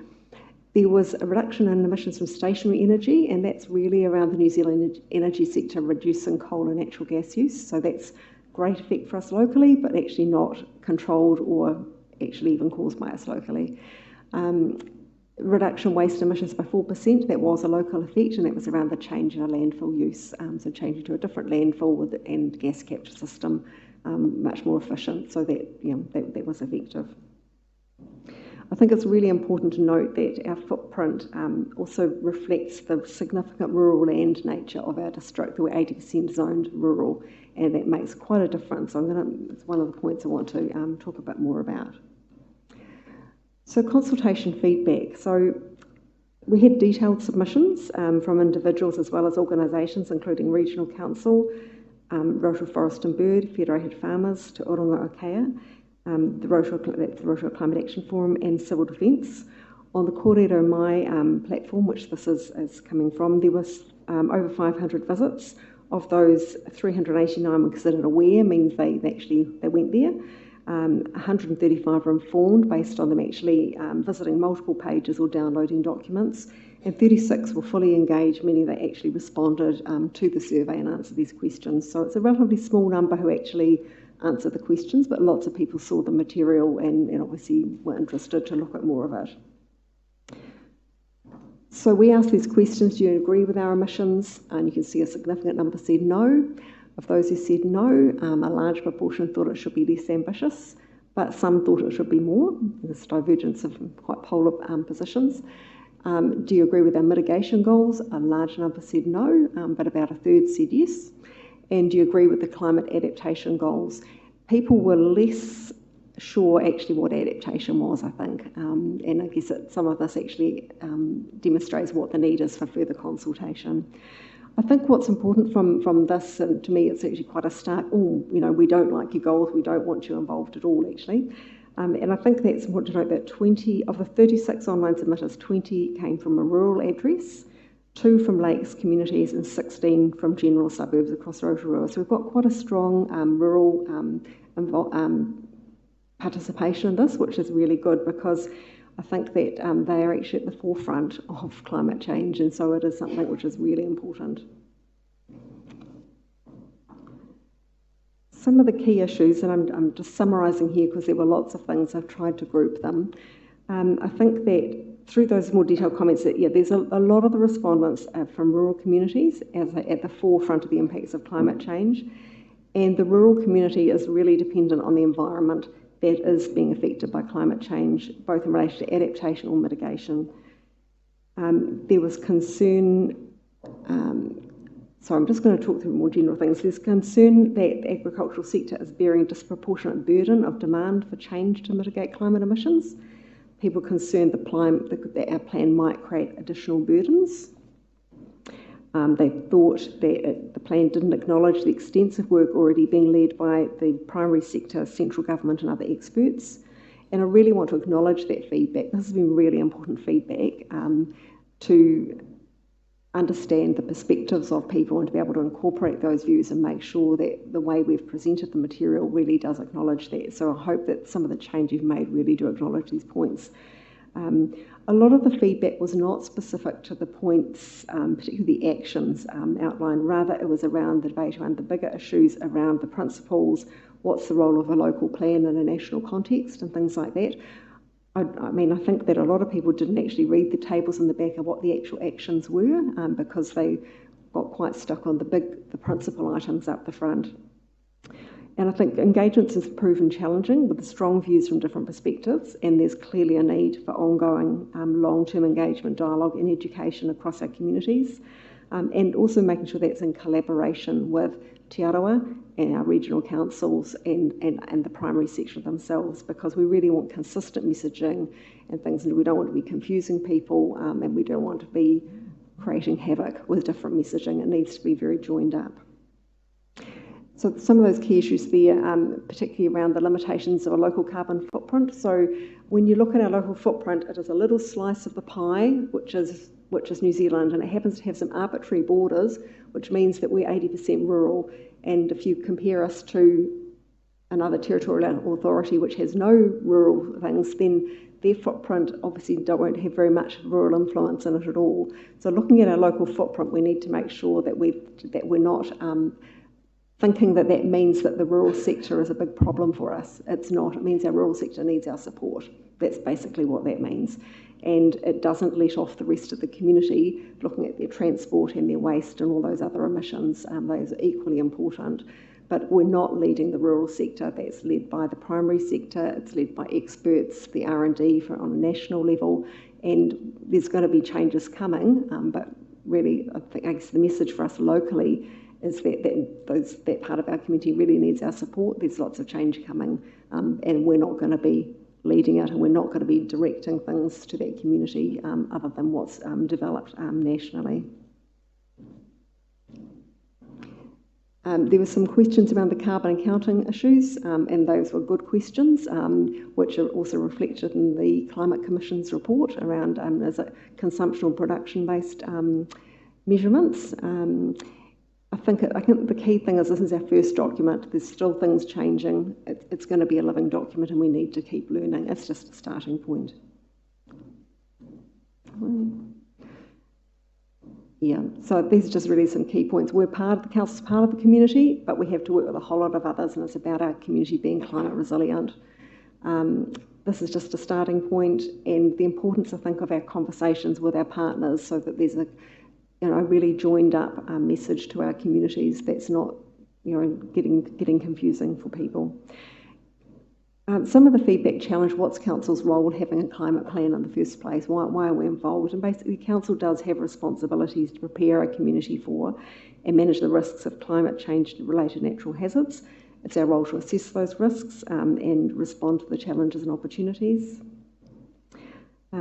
We have some quite specific responsibilities in our core services, particularly for adaptation, infrastructure, waters, civil defence, those kinds of things, and also council's role for community leadership with regards to mitigation. In fact, that council actually has a role in demonstrating how how a good-sized organisation can actually start to demonstrate how do you do these things and how do we share that knowledge with our community as well. Particularly want to acknowledge the Te Arawa Climate Change Working Group's development of Te Ara Ki Kōpū, which is the Te Arawa Climate Change Strategic Plan. It's a beautiful document and it is very succinct compared to ours. And I guess that's because we've signed up to the Global Compact of Mayors, there is there's a framework we need to use, there's an approach we need to take. So really want to acknowledge the Te Arawa document because it is absolutely beautiful and it really captures the issues very well. And I guess this is just a different approach, but I think we're all in the same community and have the same concerns, and there's lots of overlap. It's just a different approach. I guess also it's really just to acknowledge the primary sector is another really important thing. Our primary sector produces food for a global market, but we're measuring the carbon footprint in this little slice. But we're part of the globe, so I think it's just to really acknowledge the work that's going on at a national level around research and I think sometimes early on our primary sector is so busy doing some of the things at a national level that they may not have engaged in the early stuff in the development of this plan because they're actually busy working on Plan Change 10, I think it was at the time, and other things. So they're actually fully engaged, but they can't always be engaged in the council process. So some of the changes I just wanted that I made in response to all of the feedback, I think I've tracked those through your paper just with some page references in the new version just so you can see. But I think the first thing is just acknowledging as a starting point, acknowledging the connection to the Te Arawa Climate Change Plan, updating figures and graphs with the new carbon footprint data. There were some questions which asked us to clarify gross and net emissions with and without forestry. We added the New Zealand profile alongside the Rotorua profile because people did get quite distracted by the fact that we've got a big rural part of the district, so wanted to give that some perspective to see, but we're part of this bigger bit as well.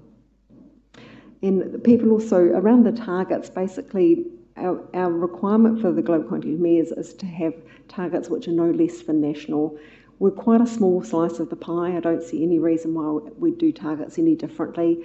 They are aspirational targets. They're not, we'll work to them, but it's going to be challenging. But I don't think at this point, for somewhere as small as us, that it's worth doing anything different from the rest of New Zealand. We did some more breakdown of the agriculture sector emissions and definitely added a lot more information about the rural sector work and the primary sector plan. I can't remember what it's called off the top of my head. Did some numbering formatting to link the goals to the actions in the appendices. Really rewrote the agricultural emissions section just to clarify the leadership with that. We also changed, I think in the draft we had actions were led by certain things and there are a lot of question marks or other written there, and it's actually been a bit easier to say who's actually involved in this, not who's leading but who's involved, because it actually identifies a much wider range of people and organisations who are involved, from government level down to industry level down to household level. And the other thing we did was to add in some local stories about current climate action, and that's really because we wanted to just celebrate the really good things people are doing and show, on a more practical sense, the range of things. The stories were chosen by the people of, I think we sent out quite a lot of requests, and of those who were willing and responded are the ones we've included. So that's really how the selection came about. So the next steps for this is if it's adopted by council is that we'd be prioritising the actions, looking at our internal coordination, collaborating with our partners, and particularly with regards to communication, and then detailed implementation plans for the prioritised actions, and continue to monitor, adapt and learn is really the key message, I think. That's it. Thank you very much, Rosemary, and Nikki. Thank you for your work in this report. It has been a while getting to council, getting to us. However, as you say, it is just a start. And looking at some of the responses there, the responses to the survey, obviously everybody sees things from their own perspective, but a plan such as this can be quite confronting for some people in some sectors. However, this is just a start, so thank you for your work in bringing this to us. So I'm going to take any questions or points of clarification that you'd like to put to Rosemary and Nikki this morning. Thank you, Mr. Thomas, and there's a number of you that want to speak, so. Thank you, Madam Chair, and I'd just like to congratulate you, Rosemary and Nikki, on this. It's a fantastic set coming to us, and especially with the delays caused last year. And it was a delight taking your points out to our communities to talk about, and looking at those survey results did make me realise that we all have opinions about this, but not so many of us actually engage and come back and report on those opinions and actually have input into it. Look, I just had a question around when we were, just leapt out at me when we were looking at the reduced emissions because of the capping of the landfill. And I'd just like a reassurance that we're not just merely displacing our emission issue into another catchment, that we do look at that impact of the vehicles on the road going up to South Auckland and our share of the emissions there. You know, if we look at recycling, we all patted ourselves on the back at how well we were doing, and then actually we learnt we were just moving the problem from us to other countries. So just hope that we do, just because our impact is happening outside of our district, that we do still recognise it as part of our responsibility.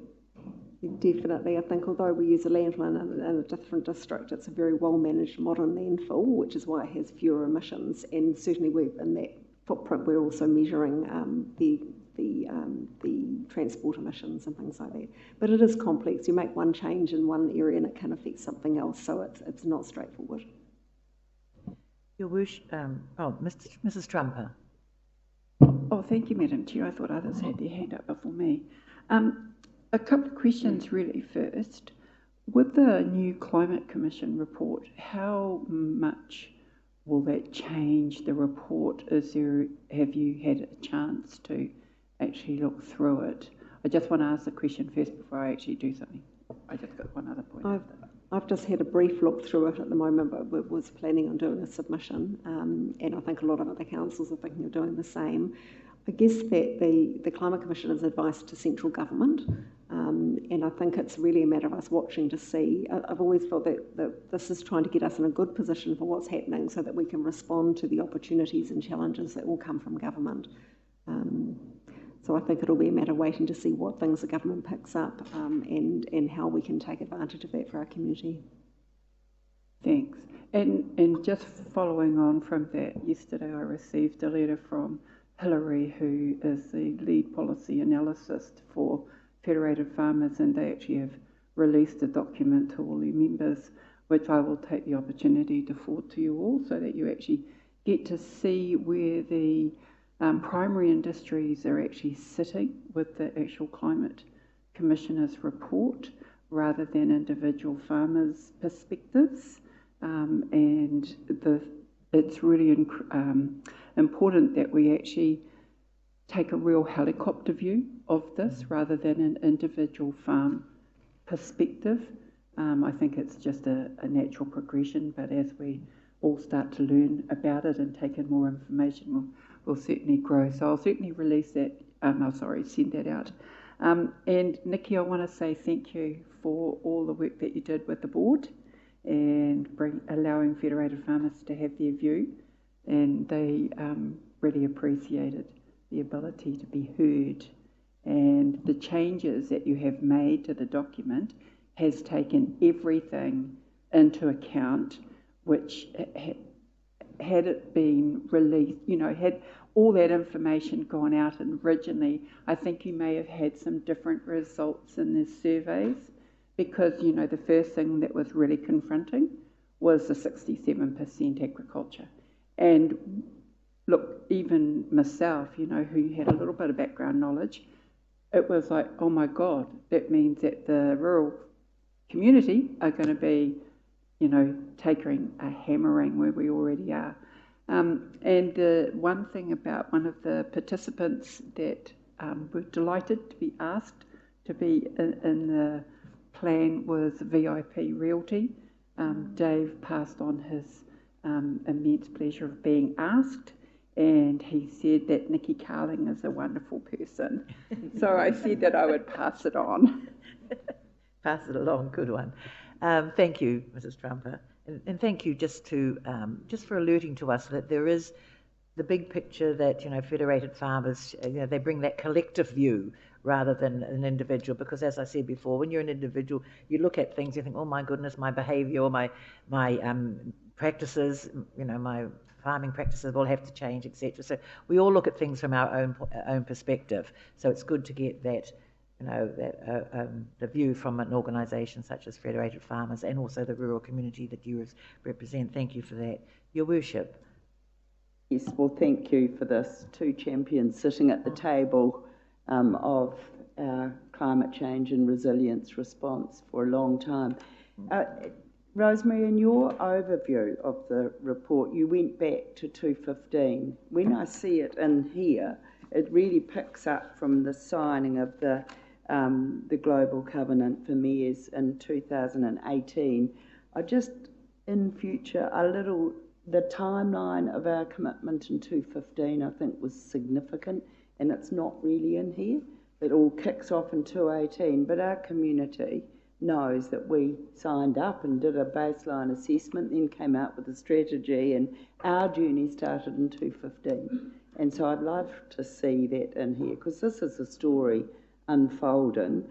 And also, my question on those lines is, where does New Zealand and Rotorua sit now compared to our journey that we worked with MIT in Melbourne on the original kicking off of this process? Are we ahead of the game now, or about the same, or is there any relevance to include MIT in any future significant assessment, community assessment, or is that gone, that model of really assessing our own progress? I think we particularly used the Global Compact Cities program to really get our sustainable living strategy going, and one of the objectives of that was around climate change, climate resilience. And at that time, we did some of that, again, the 2050, we did the low-level stuff, and it's sort of, we built on from there. I'd have to say we haven't had a lot of contact from them in the last couple of years. I think they were really useful for a certain stage. I don't know that they're quite as helpful at the moment. Yeah.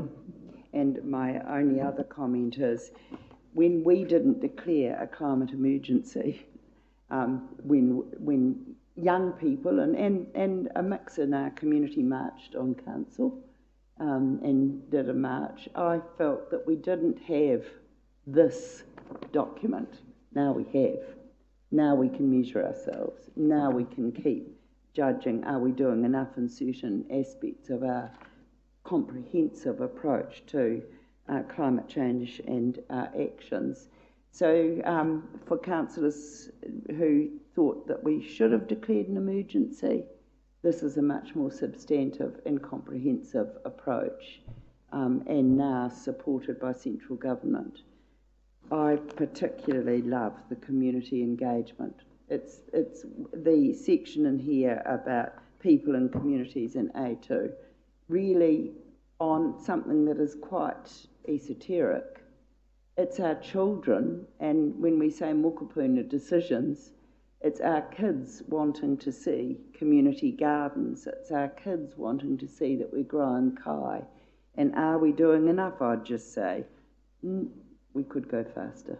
And I know it's about capability, but to respond, but that's where we're growing a generation of children that really do care about our one planet.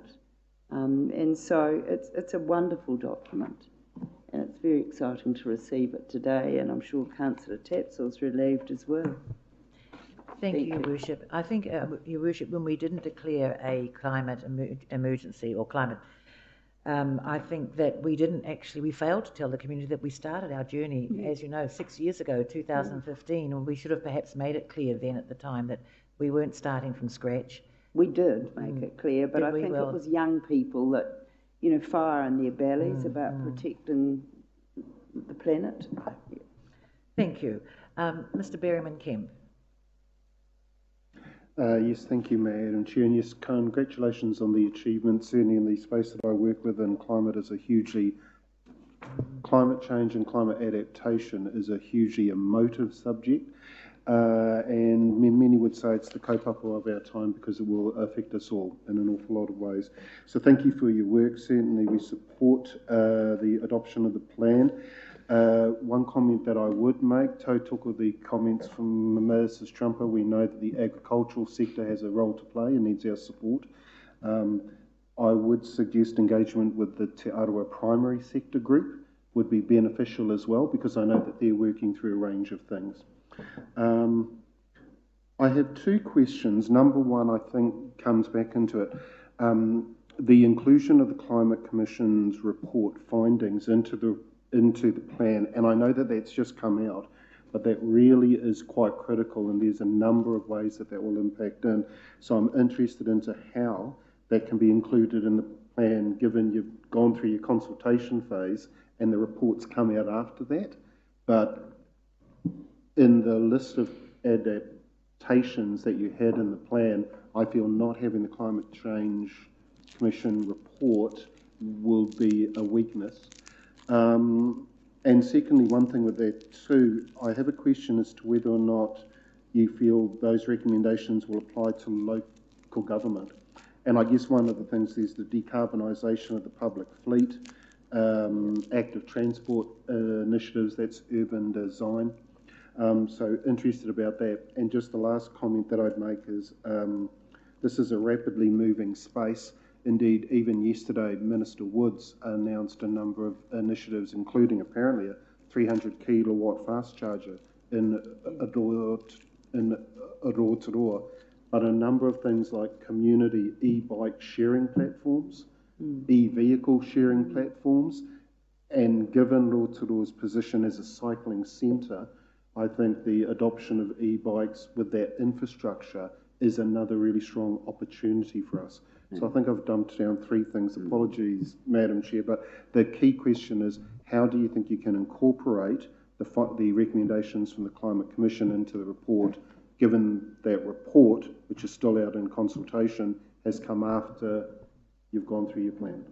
And I think that would be the question that you could answer out of the three. I think at the moment that is draft advice, so it's not actually it's not the final advice, it is just draft advice. I think that really, rather than try and retrofit the report, which we could be doing endlessly, it's really when we come to the action that we're monitoring what's going on, and B, when we're looking at the actions and implementing them, there's lots of crossover in those two things and those recommendations. The things like e-bike sharing, EV charging, those things are actually in the actions, but I think that actually how they eventually become implemented, it'll depend on what the climate is, what funding's available, what other incentives are coming out of national government, which, it's really the time, it's very good timing because it's all going to start kicking off, I think. Yeah. Thank you. Thank you, Chair. Through you, a general comment and then a question. You've signalled the fact that we've got an 800-page report at national level which is coming out for consultation just as you finish this preliminary report. And it's appropriate that our thinking at this stage is quite indicative and preliminary in nature. The sampling that we used to establish people's attitudes, a sample size of 24, those attitudes could change dramatically over the next 3 months, 6 months, and so on. So they're only a preliminary position that we need to take account of and be respectful of. But I suspect people are going to change quite quickly in these areas. The particular question I've got concerns... Your question, thank you. Just your question, please. The question I've got that follows from all this is that locally we've got a position on waste collection, but would it be helpful now to start thinking about green waste collection? Thank you. We have actually been looking at green waste collection. I think it was identified quite early on, and it's some work that is quite it's the next step in our waste stuff really, to be looking at green collection. So definitely, or green and organic, I guess, green and food. Thank you. Councillor Wang. Thank you, Madam Chair. Actually, I'd just like to signal that I'd like to move this recommendation, and I'll reserve my comments later. Thank you. Thank you. Are there any questions of clarifications? Otherwise, I'm going to open it up for more discussion. Good question. Thank you. Councillor Tapsell. I'd just like to signal I'd love to second that as well, and I will ask a question and then make some comments afterwards. And the question was just around I am in the appendix, and there was mention in there about potential afforestation of council-owned land. That's quite a new one, but just wondered if you wanted to elaborate more on that. So what afforestation is when you look at basically planting a forest or having a series of plants in a certain area, and whether that is a significant area that we're looking at or a significant project, just highlighting that it's coming in the medium term. I think it was between 1 to 3 years. I think it's one of the things we need to look at our own land, what land council has. I mean, we've got an open spaces policy that's just gone through. It's quite important that we lead and we look at what's the use of our land, should it be, what is it best used for. One of the challenges actually from the rural sector was the comment that the accounting method didn't account for on-farm smaller parts of planting, which was still obviously sequestering carbon, but it's not counted in the current method. And I guess the same might be for council, that we actually have large trees and all sorts of things that we plant, and how could we actually, in urban planning, look at how we do that better. So I think it's part of a whole lot of things that comes into the housing plan, I think, and locality planning, but also open spaces, and what land do we have, what is it good for, how is it best used for either adaptation, be it for managing stormwater or for actually planting, and what should we be planting. Thank you. Are there any further questions? Otherwise, I will move to Councillor Wang to open up the discussion on the motion that you've just moved. So no further questions, so thank you. Any discussions? Councillor Wang, thank you. Kia ora, Madam Chair. Kia ora korua. I just wanted to acknowledge all the hard work that's gone into creating this action plan, and I know, as we've seen, there's been many hurdles along the way. But I wanted to thank Rosemary, Nikki, and Stavros, and actually the whole team for putting this all together as well. And following on from the recent government and the Climate Commission announcements, I mean, this plan outlines the role that we play in our community in regards to climate change, reducing our emissions, and mitigation and adaptation. We're taking a science, statistics, and community-based approach, and through this also acknowledging the need for us to partner with Te Arawa Climate Change Working Group, Regional Council, and primary sectors, because we won't be able to get this done alone, and we have to work together. As part of our commitment, and I've had the opportunity to join the Global Covenant of Mayors on Climate and Energy, the Oceania Steering Group, and it's a group of mayors and councillors across the region sharing our visions and plans. And I'll take one example. One of the councils in Australia, they've actually, after capping and sealing their landfill, they've installed a mini solar farm on top of it. This is just one of their ways of moving forward with innovation. And as you can see in the Climate Action Plan, within the next 70 years, we're expecting more extreme and intense weather events. The once in 100-year events will become more frequent and more severe. We have a responsibility to adapt to these changes, and that includes setting out our vision and plan for our infrastructure network, also through our LTP forum, which we also discussed about the green waste. I wanted to acknowledge our rural sector as well, for which I'm a part of. 80% of our district is zoned rural, and I totally agree with Rosemary's comments that we actually that we need to support our primary sector as part of this as well. And again, further echoing Rosemary's comments before, our primary sector does produce food for a global market, and measuring it locally will of course seem pretty high, but I'm really happy that we really see the importance of this sector and acknowledging the importance to work together and take opportunities to innovate. And to finish it off, I just wanted to thank again all those involved in putting this plan together. The Student Strike for Climate, they were a huge part of this as well. Today is a big day for Rotorua. We're taking a step forward towards the future. We're taking the science, innovation, and our responsibility to our community, and we've put this, we've put together this first step toward taking action on climate change.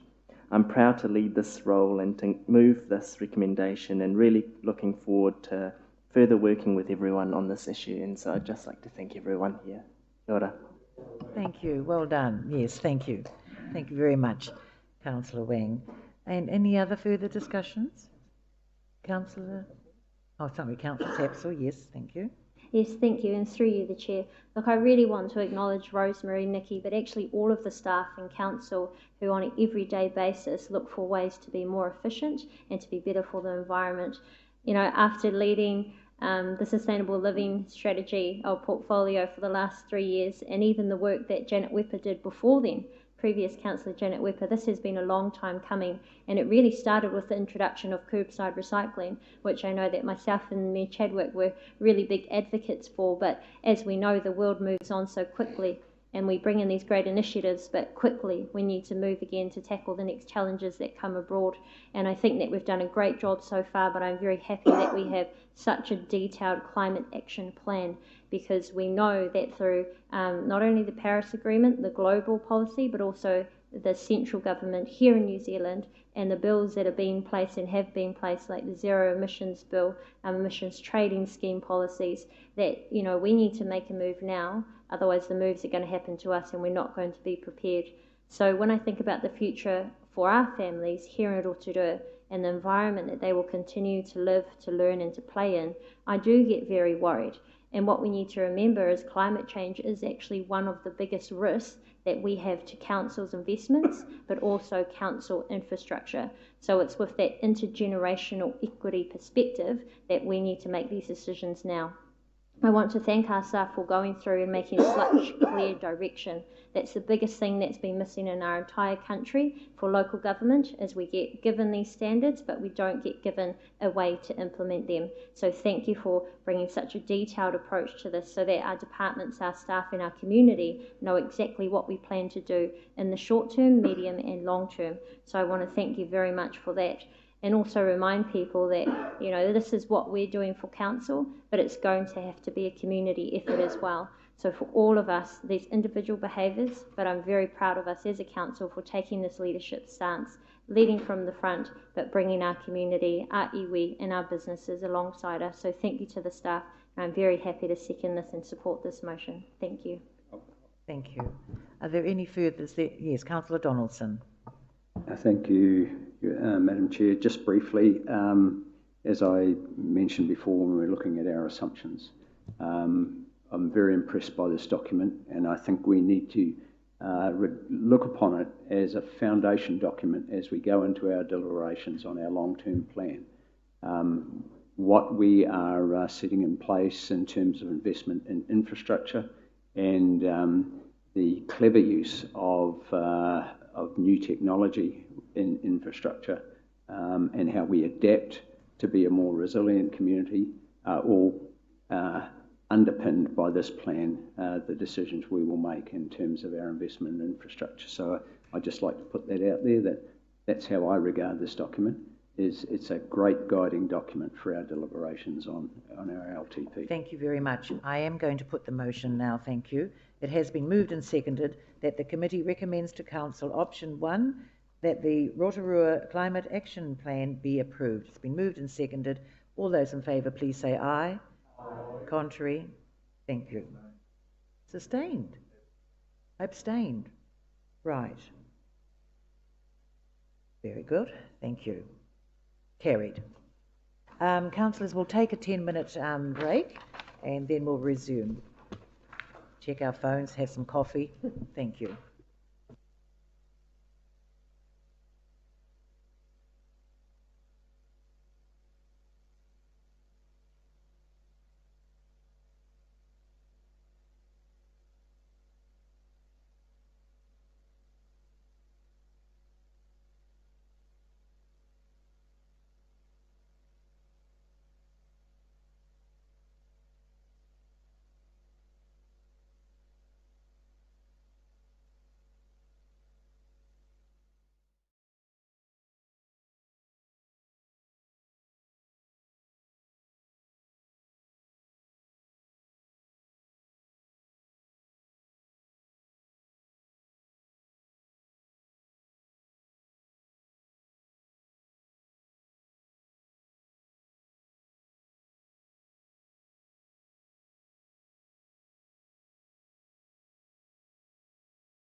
process of speed limit reviews. One is that in the national context, the speed limits across the country are gradually being changed by NZTA or Waka Kotahi to become more standardized, and therefore a lot of speed limits are currently opposed 70 kilometers or 90 kilometers per hour excuse me, are gradually reduced down to 60 kilometers or 80 kilometers per hour, and we are trying to harmonize with that national policy. The second factor in this report relates to some areas where, for some historical reasons, they have actually no speed limits at all, and some areas really seem to be illogical why they're there, so therefore we try to establish some new speed limits. And the third factor is that in response to what we as officers understand is required to take place to improve the safety environment, the traffic safety environment, but also in the response to many requests from local residents and interested parties who suggested a review of speed limits. This report basically outlines the proposal. We'll go out for review, we'll go out for feedback. The feedback we received, and it is possible that once we get the feedback, we may suggest some additional alterations or modifications to the current proposal.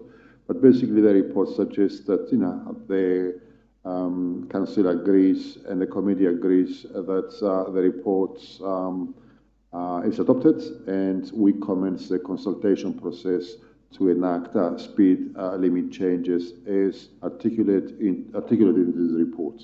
Thank you. Thank you. Oh, sorry.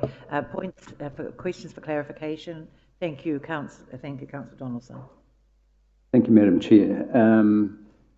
So, Stavros, you've talked about NZTA's desire to rationalise the limits to less of a range, and is the range 50 down to 30? Is there nothing in between there that NZTA are happy with? And the reason I ask is that at the Okaraka ratepayers meeting just last week, they want to know what's happening with their request for a 40km/h limit, and why is that not on here for consultation? Just have to ask. Thank you. I think, thank you, Deputy Mayor Donaldson. Yes, I think we are able to impose 40 km/h. However, there has to be a rationale, for that. And I do note Lake Okaraka's, meeting views. However, I think, it's quite important for elected members to recognise, and I think the chair of the Lakes Community Board, Phil Thomas, participated in at least a couple of meetings we had with representatives of the association in October and November last year, where we have discussed these issues. The fact that the road that goes through, Lake Okaraka village or residential area carries a speed limit of 50 km/h at the moment. Probably the actual speed limit is well below that because of the condition of the road. We have agreed that there is no physical evidence of historical crashes other than perception of safety. We have agreed to undertake some interim measures in installing what we call interactive speed indicators panels to encourage people to drive to the conditions. We also have undertook to monitor the outcome of that, which will be installed in March. And if we believe there is a need after that to reduce the speed limit even further, we will undertake it. But at this point in time, we're following the agreed process we said we're going to follow. And I think we need to be careful too, is that because sometimes people believe there is a particular speed limit is more appropriate in a particular area. When we set these limits, we need to make sure that our evidence supports the speed limit. And for that particular area at this point in time, I don't think that the evidence support that set of speed limits at this point in time. But we will be, and we are open to review it in due course again. Thank you. Mrs. Trumper. Oh, thank you, Madam Chair. So, here we go.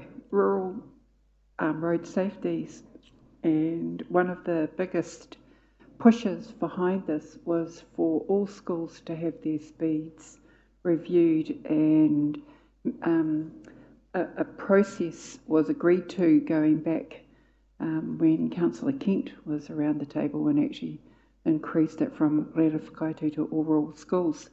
And one of my concerns with the report is that both Ngākuru with a 70k coming down to 60 and Broadlands coming down to 60 is that the speed is still above. Yeah. So for Broadlands, for example, the 85th percentile is 82 kilometres, and that is not going to make any difference. And I think that we need to consider both Ngākuru and Broadlands to come down to 40 variable for peak times. I think that is something that both principals have asked.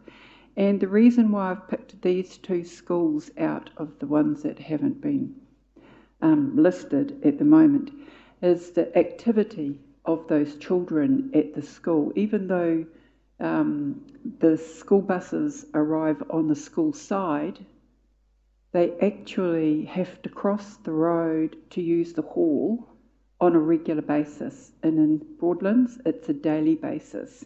And the fastest speed that's been recorded on that stretch during the day, during the week, was 142k when the speed van was there. So we do need to be mindful that if you're coming south to north, that there is a potential to come around that corner and not be able to slow down.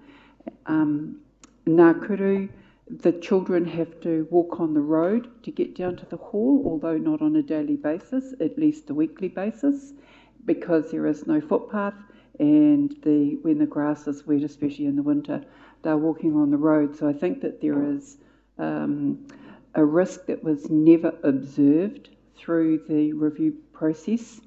And You'll need to put your question, please. So, sorry, I just would like to ask if that's not possible to add them today, if Ngākuru and Broadlands use the feedback process, will they be considered in this speed review?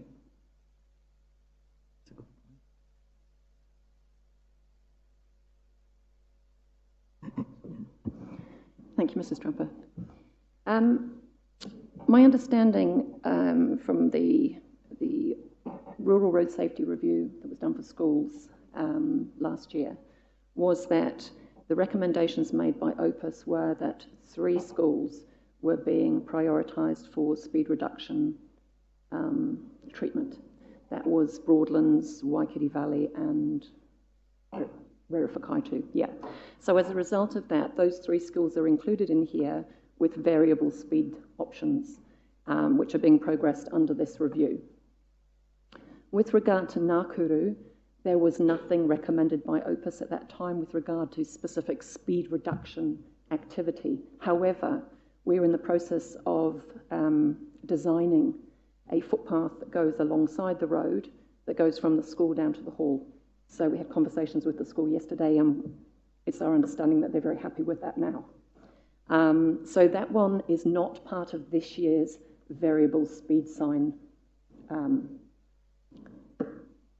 process. But potentially, in the future, it could be if there is funding available. Just to reinforce it, I mean, obviously we did go through a process last year where we have identified the priorities for the work with the inclusion of the lakes, our community boards, and we're giving effect to that. But to respond to your question, if a school was to make a further submission to that effect, we'll consider it. Yeah. But within the limits of our resources at this point in time, this is what we propose to do, and we'll take it from there. That might be something, Mrs. Trumper, that you can encourage the school to do, and it could be taken into account, right? Thank you. Mr. Thomas, then Councillor Yates. Thank you, Madam Chair. And look, I've just got a question. I guess it follows on a little bit from Councillor Donaldson's question around speed limits at Okaraka. And I know that we have several of our lakes communities aware of this report today and will be watching online. So I would just ask if you would be able to reassure them that if they've started discussions with us around possible speed reductions, just because they're not on the list, they're not necessarily going back to square one, that we will continue working with them and may look at introducing speed reductions for them, not necessarily in 3 years' time, but we may be able to do it sooner.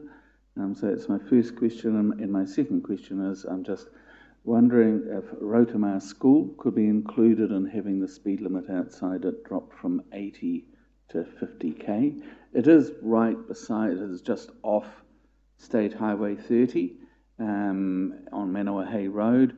It is 100, 200 metres down from the school, so cars aren't doing 80k there, but sometimes you do have people coming up to that intersection at a great rate of knots, and if you've got the kids spilling out of the school there, it would be good to actually, be telling people to slow down before they get there. So I'm hoping we could include Rotorua School and reassure our communities that have been talking about speed reductions that aren't featuring here, that we will continue working with them. Thank you, Chair Thomas. I think the simple answer is yes.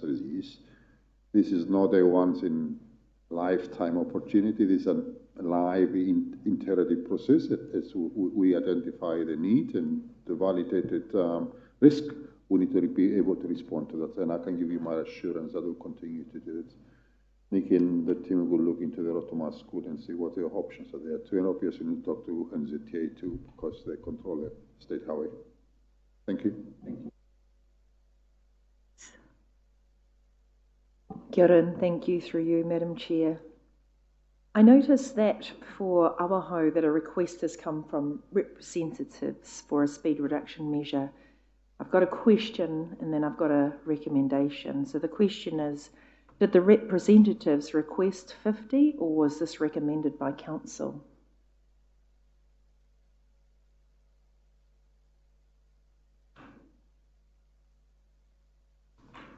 Page 33. Right up at the top, second from the top. It's coming, Uncle. Can I respond? I can't give you the answer to that.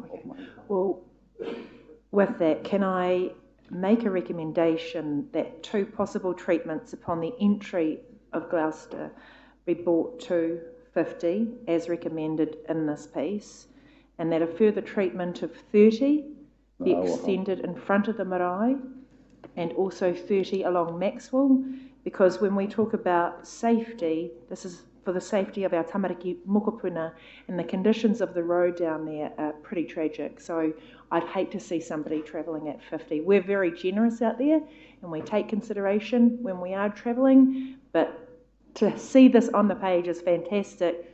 If we could have further exploration into the speed limits would be appreciated. Kia ora.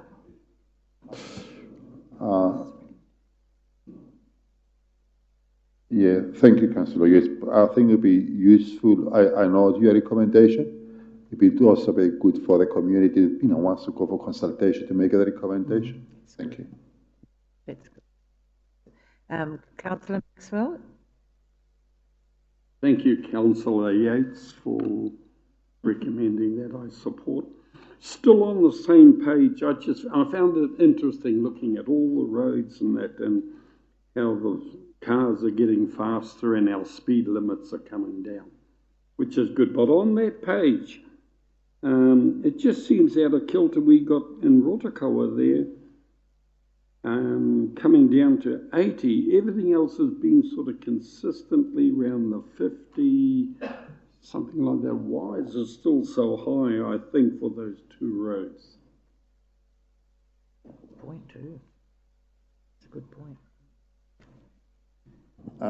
Thank you, Councillor Maxwell. Look, I won't elaborate, into a great degree of technicality, but each location is put under consideration with regards to what the function of that road is. What is the physical limitations, what the current actual speeds, and what the usage it is. We cannot simply go and post a speed limit of, let's say 50 kilometers, if the actual environment is not conducive to travel for 50 kilometers. Simply that such a speed limit imposition will not be sustainable or legally applicable. We need to actually constrain the physical location to impose a physical reduction of ability of people to travel faster than the speed limit. So when you go into each one of these locations, a whole range of considerations like a function, the appropriate speed evaluated in accordance with national guidelines, there are actual measured speeds, any requirements for engineering interventions, impact and consistency with wider network. So a subjective approach to that is not always the only approach. It's not the recommended approach. It needs to be established through a whole process of multi-criteria application. So in that area down there, that's a recommendation at this point in time. If the feedback comes back and says, well, we would like to be considered, to even lower limits, then we have to ask ourselves, what do we need to do physically? I'm just guesstimating at the moment. Do we need to narrow the road? Do we need to put speed humps? Do we need to do other engineering interventions? And then we evaluate that before we make a final decision. Thank you. Thank you. Mr. Berriman-Kemp. Yes, thank you, Madam Chair. I have two questions. The first one, I guess, is just the definition of rural school and whether that can be extended to all education centres. The main thing I'm thinking about, I'm unsure from reading the report if kohanga, kaupapa, that sort of thing are actually included, and they're all education centres with small people next to a main road. So my first question is regarding, does the definition of rural school include all education centres? Actually, shall we get an answer to that and then I'll ask the next one? My understanding is that it did include kura kaupapa, but not necessarily kohanga reo, in the same way it didn't include kindergarten or play centres. Kapai, thank you for that. My second question possibly leads on a wee bit from that. Is it possible to extend this to marae? And I'm interested in the variable speed signs.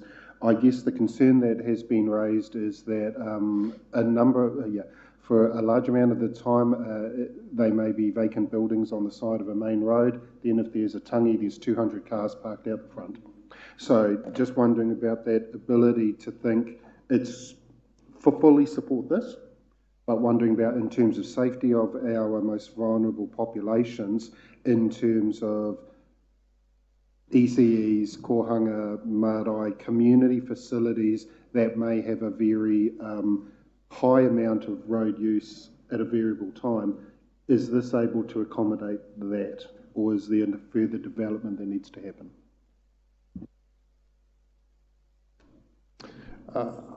The principal answer is that yes, the legislation and the regulations allow you to consider that. We have not considered it as yet in our area, and one of the reasons for that is that when you have people who regularly travel a particular corridor, they get used to a particular traveling environment. We need to be careful how we change that environment infrequently and how that impacts onto them.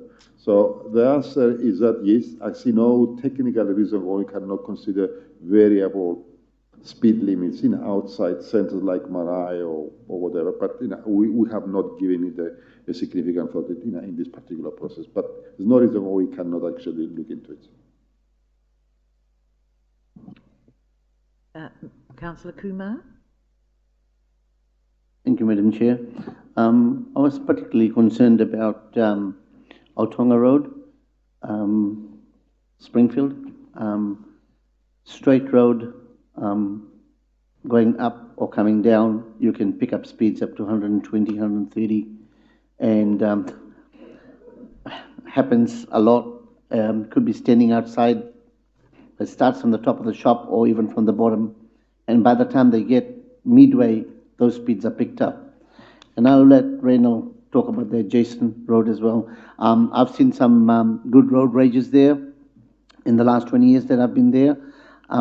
Some minor things, but thank goodness nothing hideous.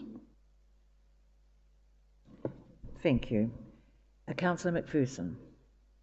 Thank you, Chair. Yes, just to complement what Councillor Kumar said, if we go to page 32, you've got Western Heights and Pukehangi. Mountain Road, I note, has come down from 100. It's proposed to come down from 100 down to 60. I think that's entirely appropriate. Mountain Road's quite dangerous, particularly if you're walking.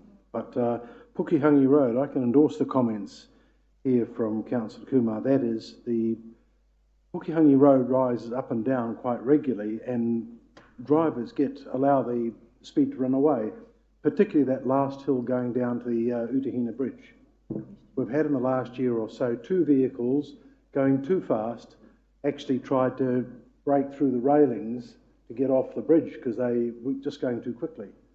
And we customarily see vehicles coming down that hill doing 80, 90 kilometres an hour, perhaps 100.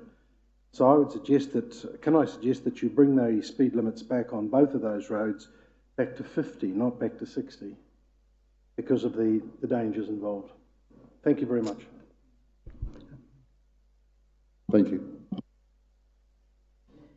Thank you. Your Worship? Just wonder, because we're becoming, like we usually are, a bit of a pick and mix of choice. We all live in our community. The process for these recommendations is something that community groups need to put forward formally, and what we're receiving today is as a response to requests for change and our staff response. It's not an opportunity to throw in extras into the bag, but there's another process that I think Nikki or Stavros needs to identify, or we're all going to say, well, what about this street, what about that street? And this becomes what happens every time we do this, but the process must be followed. Thank you, Your Worship. It is true that everybody has something that they'd like to contribute, but you're right, this is a direct response from communities who have actually seen the issue and have done something about it. Bring it. So thank you. Stavros, would you like to identify that process? I see a sense of despair because they've brought it here today rather than through a community group or a response. What is the right process? Your Worship, I mean, the intention of that is to be posted out for public feedback. Public means everybody's got an interest in, so they can make a submission and say, well, you propose to do X, Y, Z. We think it would be beneficial if you do something slightly different to that. We'll listen to that, we'll assess it and make a final recommendation to the Council before we bed in these changes. Thank you. Yes. Mrs. Trumper? Sorry, Madam Chair, I've meant to say earlier I'd like to actually signal now that I'd like to move this. Thank you. Thank you. Well, we've had our questions, so I am going to ask if there is any further discussion, otherwise... Oh, sorry, I mean, we need a seconder. I beg your pardon, sorry. Thank you, Councillor Donaldson. So any discussion that you'd like to have on this one here? Do you want to lead that off, Mrs. Trump? Have you got anything further to say on this otherwise? So what I'd like to acknowledge is the tremendous amount of work that the Sustainable Journeys team has put into this, and I'd like to thank Council for actually back in 2019 listening to Lake Lerewhakauru students give their proposal, and their presentation was actually quite a stunning amount of work. And I know that they're actually sitting there, or some of them are sitting there watching this today to actually finally have some acknowledgement. I think they've been requesting a lower speed through that village for about 30 years from some long-term residents that have mentioned this, and they are really absolutely ecstatic about today. And I can safely say that although there is a reliance on crash statistics to look at road speeds, we actually need to look at perception of safety, because that was a conversation we had at our workshop yesterday, was perception around community safety. These are our children, and we do need to take every step that we can. And I just hope that going forward, that we will be able to get some of our urban schools into this review process. But today, this is just a real milestone, so thank you to the team. Thank you, Mrs. Trumper. Mr. Thomas. Thank you, Madam Chair. And look, I would just like to say it's great to see I always enjoy seeing these speed reviews coming around, because they are reflecting what our communities are asking for on a cyclic basis. And I know after the last round, where we had some speed reductions out in the lakes areas, and the next year people were coming up to me and complaining that the cars hadn't slowed down at all. And I always say it takes 2 or 3 years for people's habits to change.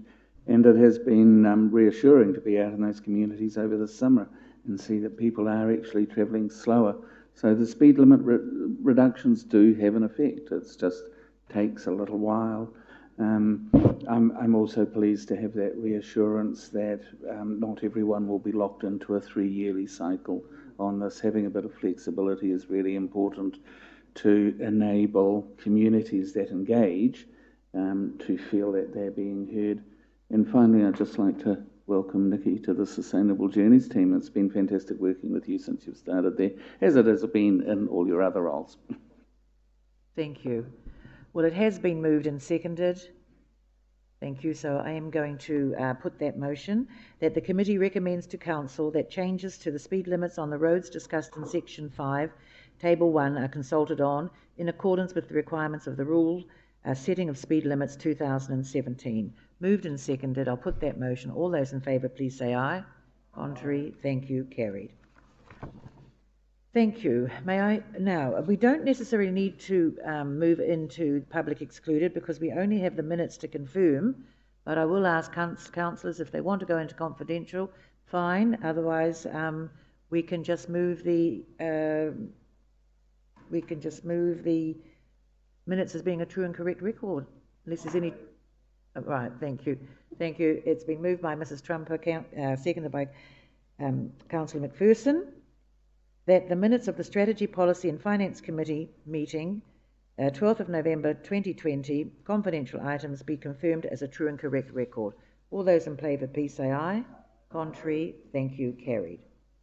Well, thank you, councillors. That concludes our first Strategy, Policy and Finance Committee meeting for today. For the first one. Thank you very much, and to our committee members who have also attended from Lakes, Rural and Te Tatou. Thank you very much. Kia ora.